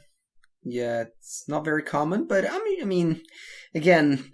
There's no, like, established, as you said earlier, where there is a Murktide. There's not an established way to build these decks. Like, of course, Blue Eye Control, you have Guillaume Wafotapa playing it very often on the challenges, so you assume that his list is the best, but you don't have the datas of the standard PT with, like, huge testing team. Yeah. That's something, by the way, I want to talk about towards the end, what a PT would do for Modern, that we can touch on. But for now, we're moving on to the next deck, and that is Living End. I think most people have kind of know. Actually, I'm gonna try to take this one. Go on. You know this because if you played Modern back in 2016, this has been a deck forever. I played this in a GP in 2014, I believe, and my opponent played like a Graph Digger's Cage, and he was so happy, and I was like, oh, yeah. So I have a super sad story. Sorry, I have to tell it. I have a super sad story about Graph Digger's Cage. I was in a tournament, and a player next to me asked the judge if Graph Digger's Cage worked against the Living End, and the judge said yes, it worked. And it was like, I didn't know what to do. Like, I couldn't just, I don't know, so I just sit silent. And then in the game happened that the guy played Cage and the opponent played Living End, and the guy was just so upset at the judge, and he was like, oh, I didn't know. And yeah, I know, it's just a super sad story that I wanted to say. Yeah. That's, I think I've had the same thing happen when a judge, my opponent, asked how morphs work with counterbalance, and the judge gave the wrong answer, and I knew it was the wrong answer, and was like a really weird. I had the exact same situation, and it was really, really weird. How does it work? I don't even know. Dude, I actually don't remember. Quick editor's note. We're going to skip the part where we completely get it wrong for the next 2 or 3 minutes, and we're just going to leave it at a morph gets countered with a 0 on a counterbalance. That's all you need to know, and with that, back to the episode. Zoom. Do you remember the modern days, the legacy days, when you either played Abrupt Decay or played Counterbalance? Mm-hmm. Yeah, there's no other options. Yeah, Callum remembers those days really fondly from what I remember. I love Top, but I hate Counterbalance, so fairly fondly. I'm pretty sure you loved it so much, like you and Francis, you recently like randomly got together and you played old Top Miracles against Shardless Bug. Yeah, we fun. We streamed that. I played the Shardless Bug side because that's one of my favorite decks of all time. So, you know how there's the pre-modern format, right? Mm-hmm. I would love to play, like, I don't know. Old Legacy. Yeah, they just decide a day, maybe before War of the Spark. There is a format called Pre-War. Pre-War, yeah. Like, I would say it didn't super pick up, and me and some friends have played, like, pre-Innistrad Legacy, which is really fun. If you have some friends that are also interested, I encourage you to just make some decks and play it. You can do it sometimes. It's really fun to jam some old stuff. Yeah. Those pre-war guys, actually, they reached out to me and they wanted me to promote the format, but I couldn't really do it because I just like didn't have the capacity to do that. But yeah, there's too many fun things to play. That's the problem. Yeah, I followed a bit more when we had the quarantine, and I was like playing a lot with some friends of mine on Discord. I followed a lot of pre-modern, bought a lot of cards, and I don't know. I guess it's just more like the shopping was the most fun part. Probably just buying this. I think I bought like 400 or 500 cards for pre-modern during lockdown as well. But I was just like, I just want to own Master Cores and stuff like that. Yeah, so exactly. Like, 10 Euro Vindicate. Hell yeah. So yeah, I actually have like 2 full pre-modern folders. I played some last week as well in my store. It's so fun.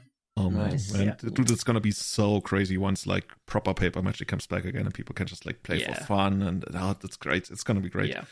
So we're the champions of getting distracted about old cards. I mean that's part of the deal. Yeah. Living End. Very easy to describe. You have a bunch of cycling cards. You cycle. All of those creatures go to the graveyard, and it has the nice side effect of also like drawing you deeper into the deck and eventually finding one of your Cascade spells, and that Cascade thing goes into Living End.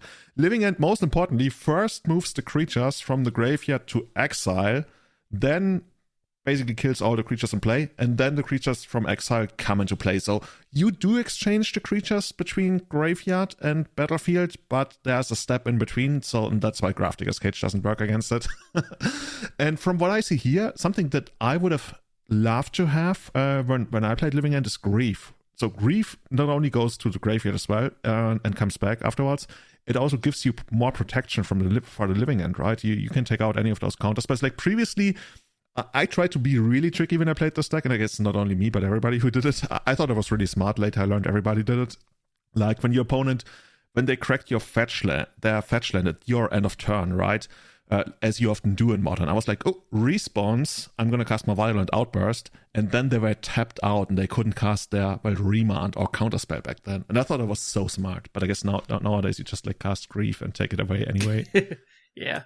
Yeah, or you do that in your opponent's turn, so you have Force of Negation active to fight the counterspell. Mm-hmm. See, we didn't even have why did I even play the deck back then? We didn't have all of those like cool tools. Yeah, I mean, back in the days used to be like Jund. Like, you used to play Fulminator Mage, right? Yeah, that was the sideboard plan, or sometimes even main deck, yeah. You have like blue cyclers and the creatures are just better. Yeah, you have blue. Sometimes you have green because you play Endurance. Sometimes you have red cyclers because you play Fury. It really just depends on how you want to build it. Sometimes you play main deck Blood Moon. The trophy, one of the trophy leader in Modern actually plays Living End and plays main deck Blood Moon, which is pretty crazy because you can pitch it to Solitude and Fury. To Fury. Yeah, the deck is pretty brutal. Like, when I played Hammer Time, I struggled. Yeah, I think you guys mentioned that, right? That Hammer Time struggles against this. I certainly struggled against this because it can also, like, wrath the board at instant speed. And that costs so many headaches to me because I never really knew what to do. What is this? Like, I could imagine this having problems, I don't know, against... I want to say blue-white control, but I'm so out of my comfort zone in Modern that I don't really know. Well, this deck has, wins the game with the Graveyard, and Graveyard hate is really just over the top these days. So many decks play main deck. For example, every deck that plays Urza Saga has a very easy access to Graveyard hate. So, for example, if you're on the play with Hammer Time, and you go turn 1 Urza Saga, right? That means you're gonna have a turn 3 Nihil Spellbomb or Soulgate Lantern. And that's already like one thing. But also, just like, so many decks just play Relic of Progenitus these days. For example, Murktide Regent in the Shadow, they play Relic of Progenitus. Or, I don't know, Mono Green Tron plays 4 Relics main. So, there's just some random, like, because Graveyard is so important in Modern, having a deck that relies on Graveyard is a little bit risky because everyone's gonna have Graveyard 8. Like, the Affinity deck, the Blue-White Affinity deck, play 2 Relic main. So all of a sudden it doesn't really sound all that exciting anymore. I guess one of the upside is also that it's rather straightforward and easy to play. Well, I mean, I say that there's Graveyard hate, but that's the classic thing. Yes, there's Graveyard hate in Legacy 2 when Reanimator still wins, like, the most important events and whatnot. Yeah. So there's obviously Graveyard hate, but you also have Force of Vigor, Foundation Breaker, Brazen Borer, so you can do things. Cool. Yeah, I don't know. I feel this weird draw towards the deck just because it has like so many janky creatures, and it's kind of cool that they somehow make it work. But yeah, I mean, this deck is such busted draws. Like, you go Grave on turn 1, Cyclers. Turn 2, like, Interaction, whatever you want, maybe Force of Negation. Then on turn 3, you reanimate 4 things.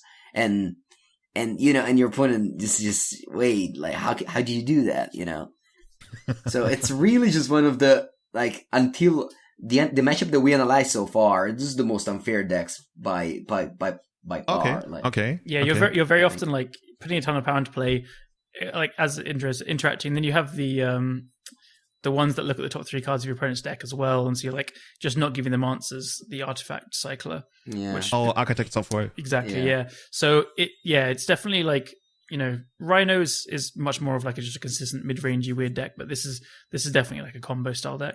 Yeah, like you can make 2 Rhinos. Your opponents play Tarmogoyf, and your Rhinos can attack through it. Like, it has happened that you play Rhinos, I play like a Murktide Regent 5/5, and now, like, you can't go through, or that Shadow. Like, there's definitely ways. Whereas when Living End goes off, and no one is stopping it, it's impossible to stop. Mm-hmm. True. Yeah, the payoff is certainly even bigger there. The creatures are so big. Like, you play the 7/7 whale that shrinks the opponent creatures, and like once that's in play, like, you can't beat that card in combat. Cool. So here's another one that I think is kind of like a fan favorite. At least I see it all over Twitter. And that is Chant Sagawan. And I haven't looked at a deck list yet, but I could imagine it's full of value. Callum, is it true? Is this like the value deck in the format? Next to, I guess, Omnath? Like, yes, Jund has always operated on, cheap interaction, and then you have better top decks. But like it is full of value, definitely, but not as much as the old ones where like you relied on Bloodbraid Elf and Liliana the Veil.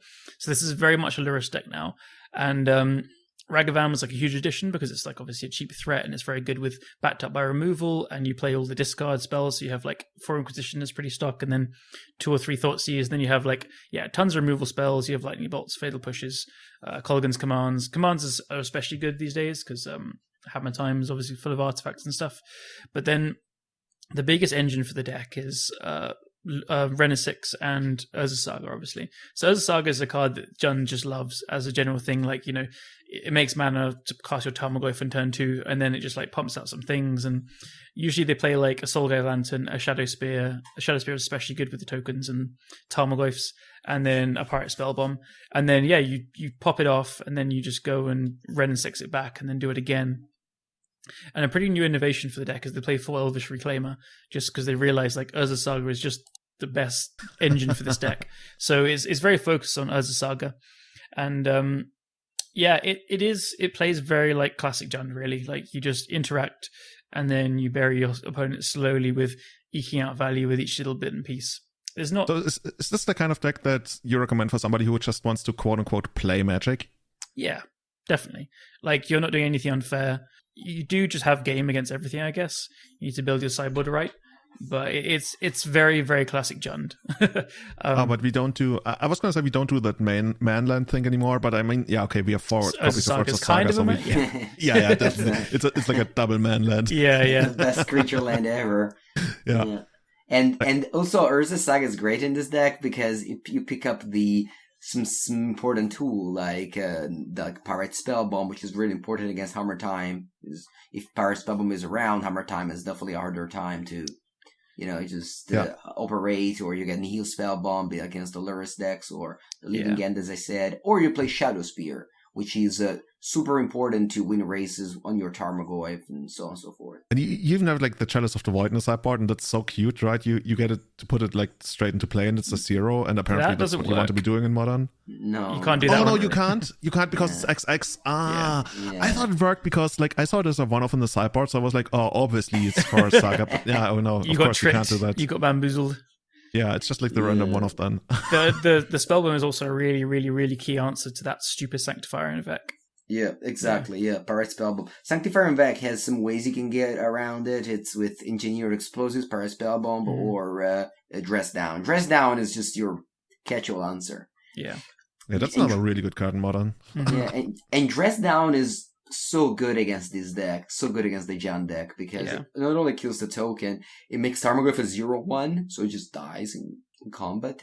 But yeah, Jund, like, I don't know if I think it does, like, go tit for tat against the Omnath deck fairly well, because the Omnath deck doesn't really play Dress Down because their creatures have abilities as well. So yeah, this is just a super, super grindy but low curve deck, and even after all these years, like Thoughtseize or Inquisition to turn 2 Tarmogoyf can just hit people's face really hard, and I love that that's still a thing in Modern.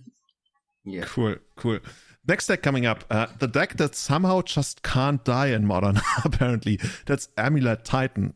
I feel like the deck at times used to be like tier 1 and like rather oppressive, and then everybody was talking about bans, and the bans happened, but it's still here. Like we can still play that. Andrea, with new toys as well. How does this deck survive? How does it stay afloat? I guess it's because Amulet is still legal. Amulet Titan's so scary. It doesn't have it didn't get that many new cards. Like it maybe has the new Cultivator Colossus recently, but didn't get that much, except like I was thinking Saga as well, but I guess it's not super exactly. New. Yeah, Urza Saga is for sure the most important new tool, because what happens is now that you have number 5 through 8 of Amulet, because this is a deck that goes turn 1 Saga past the turn. Like there's some decks that go Saga usually on turn 2 to make a construct, or sometimes you can go turn 1 if you have a Memnite and a Springleaf Drum to activate it. But this deck really just wants to put that Amulet in play. And once it's done that, you play the Semi-Growth Chamber, Gruul Turf, Sanctuary, Selesnya, and you just get a lot of mana thanks to the Amulet. Because your land coming to play on tap, you can float mana and bring it back. And because of Azusa and Dreaded Elysian Grove, you can just get extra land drop. Your goal is to put Primeval Titan in play, whether with you have Titan from your hand or you have the Summoner's Pact, and then you get the land that gives a haste, Slayer Stronghold, attack, just if you have Dryad out, you just get Valakut and kill your opponent that way. And you can kill like as early as turn 2 with this deck. Yeah, I'm looking at a deck list here on Goldfish, and I'm trying to find the land that gives haste. Apparently this player is not playing it. It's playing Humvir Battlement, maybe. Oh yeah, that's the one. Yeah, you either see the battlements but you usually see Slayer Stronghold, but it's... Some lists play Humvir Battlement. Usually it's Canister, who's one of the pioneer of Humvir Battlement, and most people play with the Slayer Stronghold.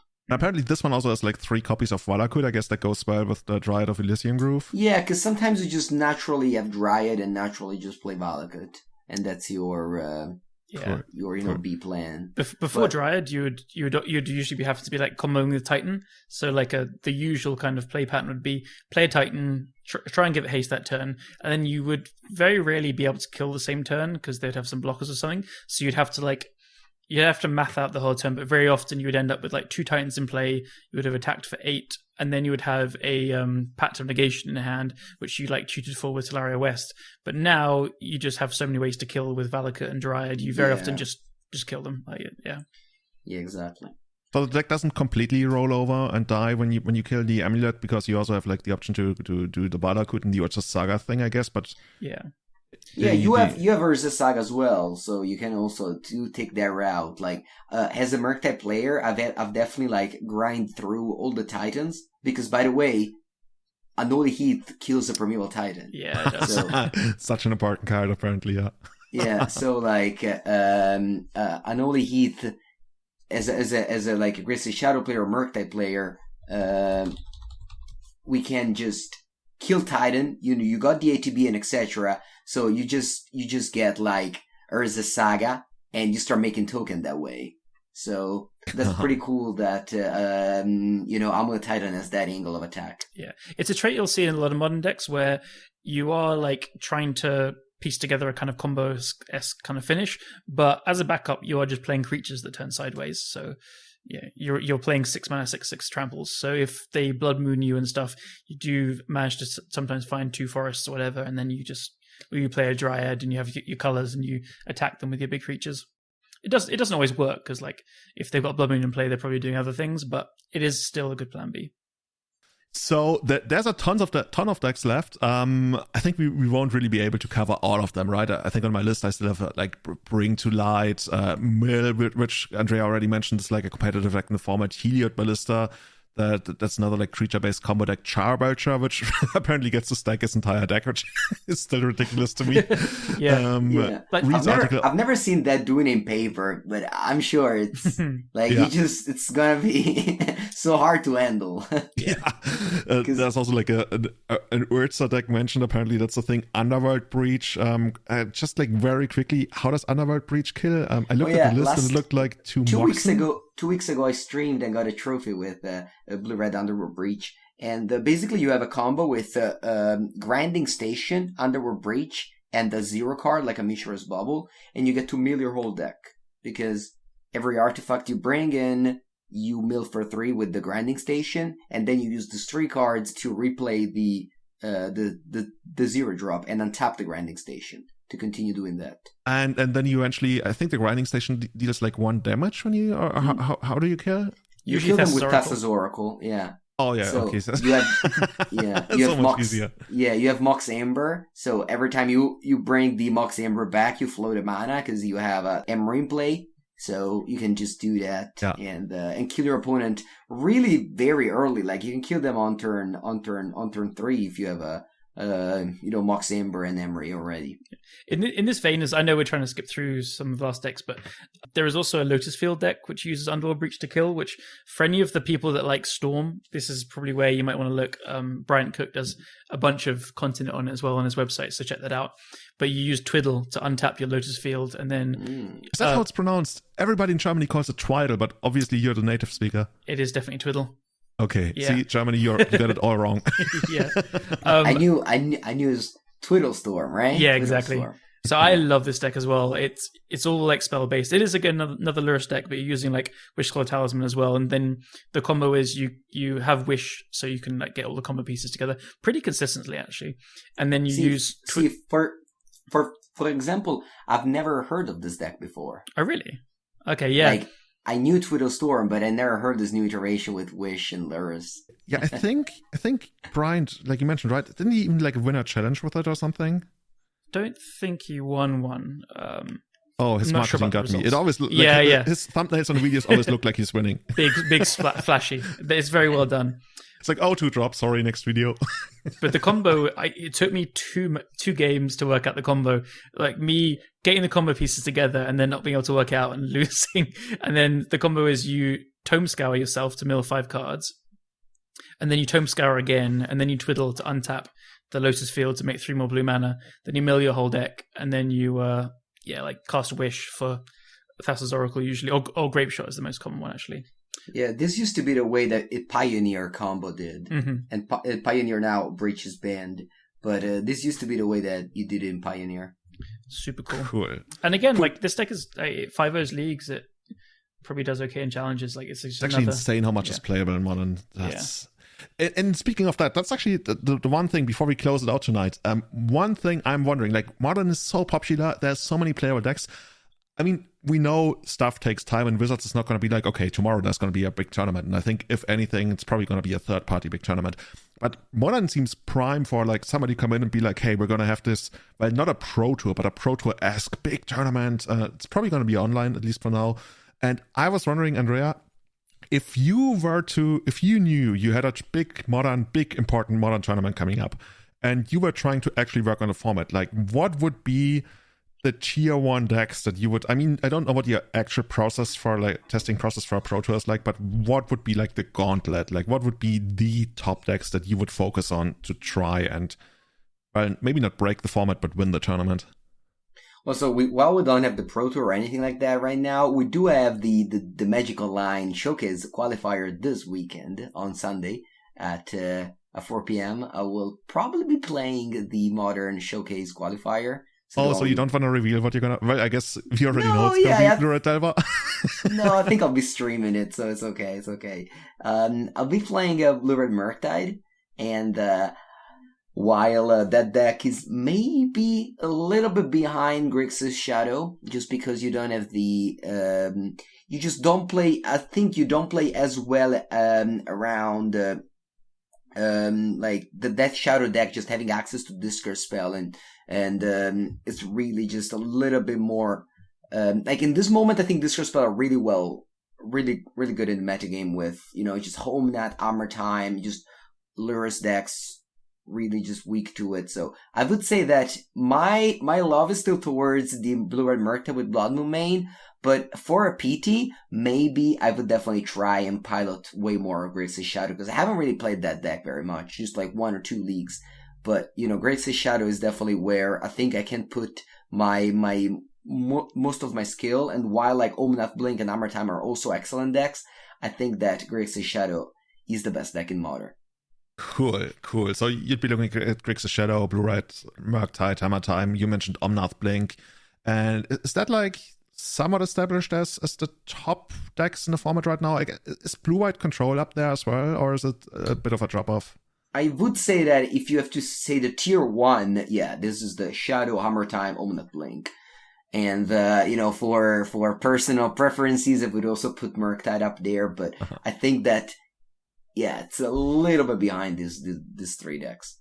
But the funny thing is that these are really just top 3, and I don't think you can make an argument for one of them being better than the other. And this is why, of course, like we haven't talked about bans yet, but Lurrus of the Dream then is the card that it's, gets the talk for the most like bannable card in the format, because it's in 2 of these 3 decks. Otherwise, all the cards are different in these 3 decks. Cool. I think that's actually one of the questions that I might have cut. Somebody was asking whether you wanted to make any changes to Modern, or like at least consider them. You mentioned Lurrus is something that people are at least discussing. Is there anything else people really discuss, or are people just like mostly enjoying the format right now? Yeah, of course, like you always have the people that want to, ban the cards that they don't own, as I like to say. But mostly, I think that the reasonable ban talk is only for Lurrus. But the reason I think, again, it's there is that, it's top 3 decks and 2 of them play Lurrus, so you kind of be like, all right, then maybe, if you ban Lurrus, then, this deck don't disappear, but it definitely get weaker. I would say that Hammer Time still remains up there, but Grixis Shadow definitely gets way, way weaker. Lurrus is a big part of the deck. Yeah. I think a lot of the arguments for Lurrus is like, it's just too played.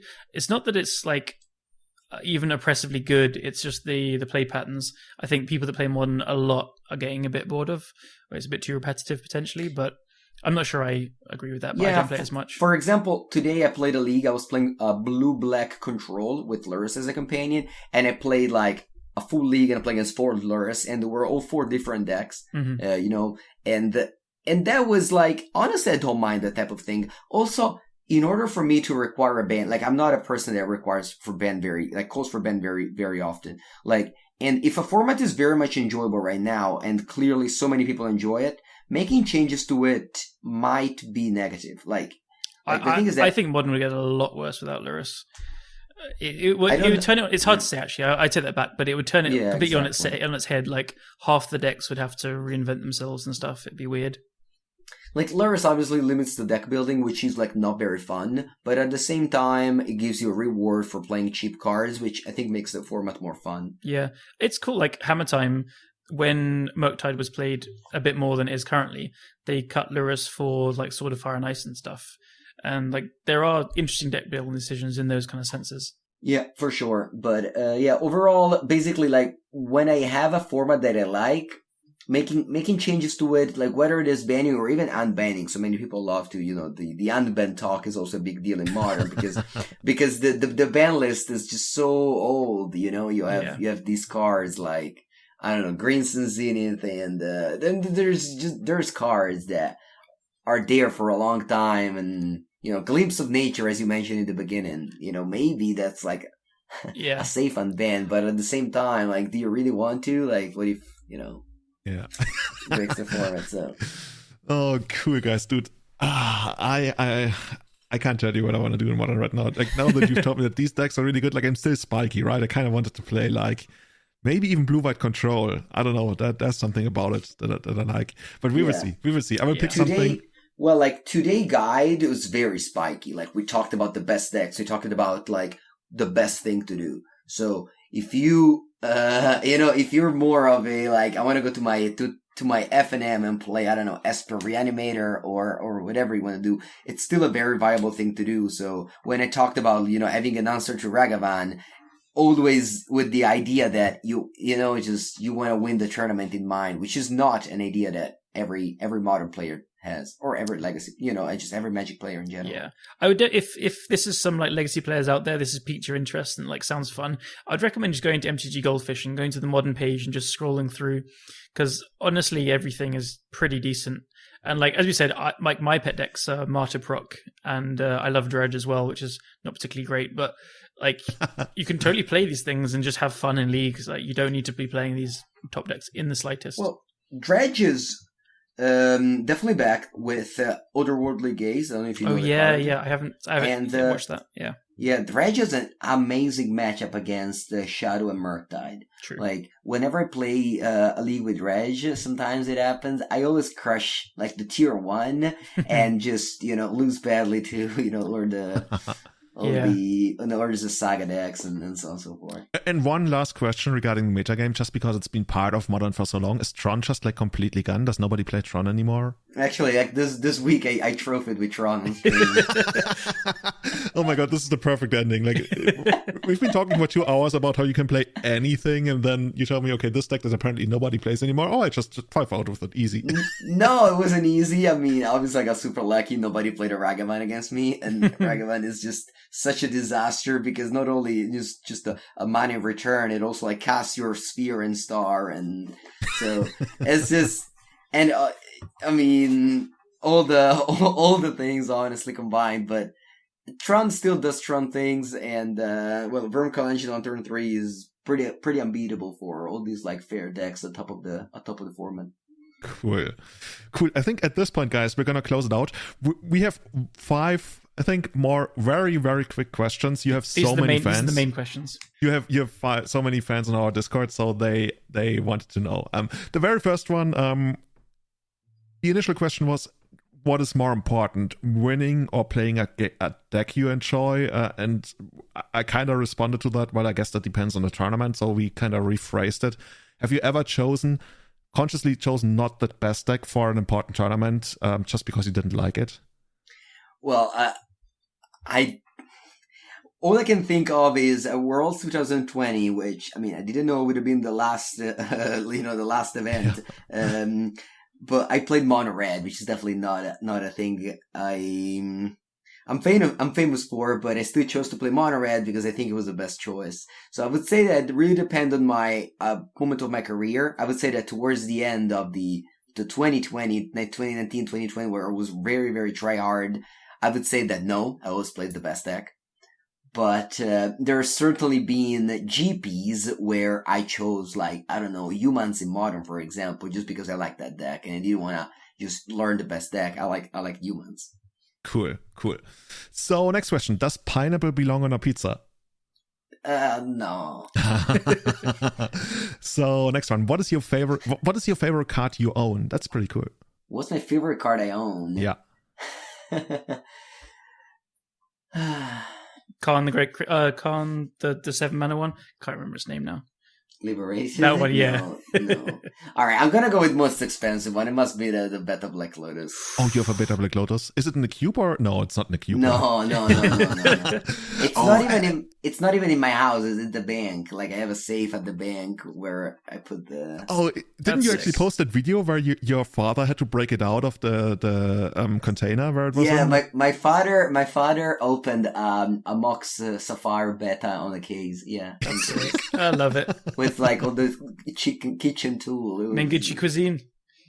Yeah, it was... oh my god. Did he know how much it was worth? Was he nervous? Did he know? I don't think he knew, no. But like, the thing is that I had it and I wanted to play in the Eternal Week in Paris 2019. And, okay. Yeah. And because I bought it from CFB and it was encased.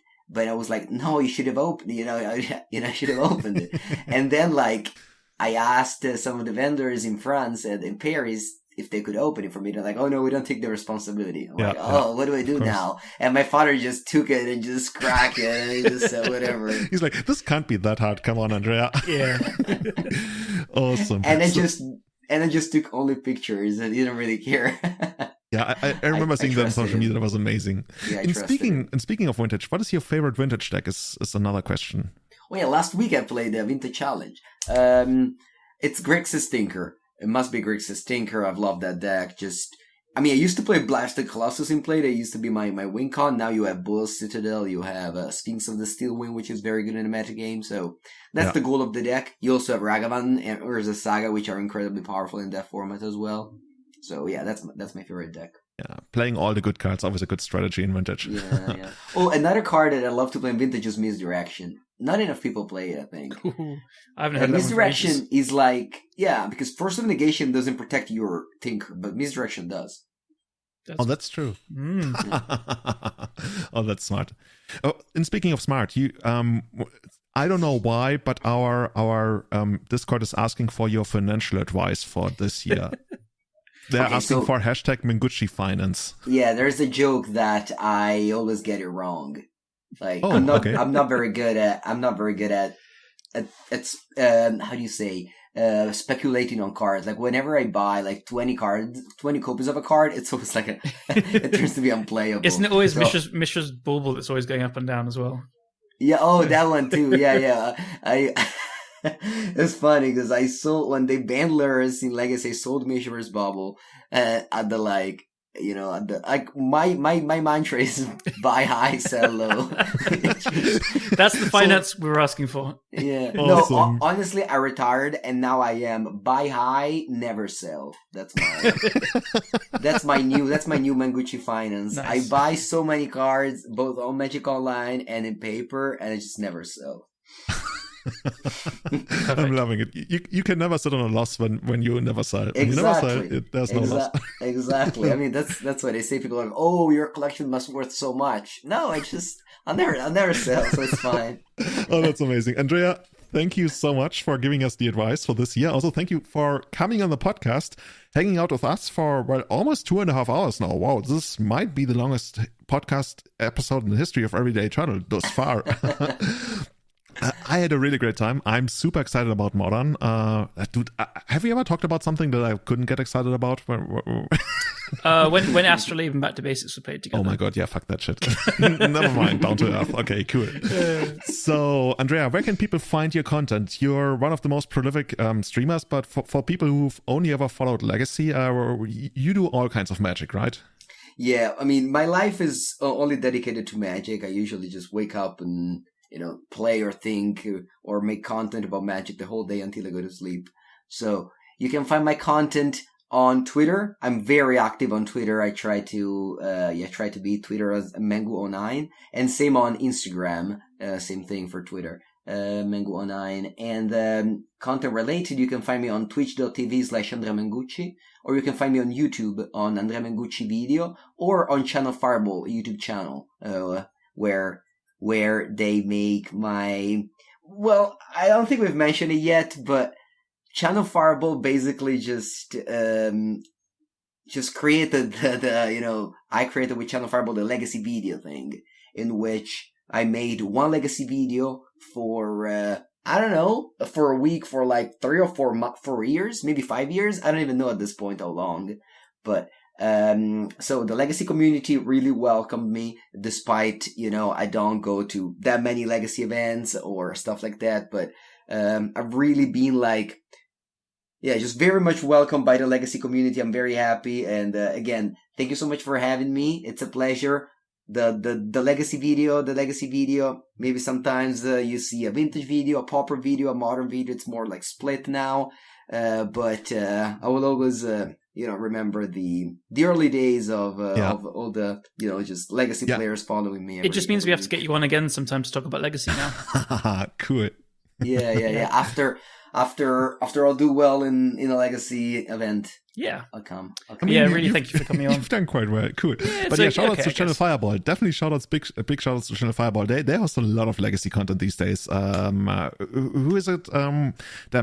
I keep confusing the names. Rich Kelly, right? Rich Kelly also posts a lot of legacy content. Anorak has legacy content up there. Yeah, Rich Kelly is a writer, so he writes a lot of stuff for them. And Anurag, I think, only makes videos. You have Reid sometimes making videos. I usually do both because they just both write and Andrea does it all. Yeah, a lot. But I honestly just enjoy it so much. And now I'm way more into YouTube, and YouTube is definitely an unexplored thing for me, and it's going well. I like focusing on YouTube now. We're definitely going to link all of your links to YouTube, Twitter, everywhere around Twitch. If you want to find us, we are at Eternal MTG on Instagram as well as on Twitter. And if you want to catch me streaming, finally, once our website goes online, I know it's a meme for over a year now that our website's just around the corner, but now it really is. How many corners are there? That's the question, right? There's too many. You can catch me on Twitch TV/It's Julian. And Callum, I think you also started streaming again, right? Now that you've moved? A tiny bit, yeah. The internet started to go down again. But yes, Callum Smith. What MTG. is it with London? I don't know, man. I need to just plug it in properly. Probably. Cool. So if you want to support us, you can leave a review on Apple Podcasts. It really helps out a lot when people just try to find legacy podcasts. They can maybe encounter us and see that we're doing a modern episode. And if you want to support us on patreon.com/everydayeternal. Big shout outs to our biggest supporters on Eternal Witness tier: Tommy Hinks, Testacular, Sebastian Hollager, Guillaume, Jake, and Severin Schwarzhuber. And our Grizzlebrand tier supporters: Victor Bernatz, Butcher Butt, Scott Monroe, Jeremy Gates, Henrik Korkutz, Tom Hepp, Joel Grenahead, and Paragon Games in St. Louis, as well as all our other supporters on the Discord who sent in so many questions for Andrea. I can't believe how many questions you guys sent in. The dedication, the passion is real, and we could really feel that. So thanks a lot for that. And see you again next time when the next episode rolls around. Bye-bye. Goodbye, everyone. Bye.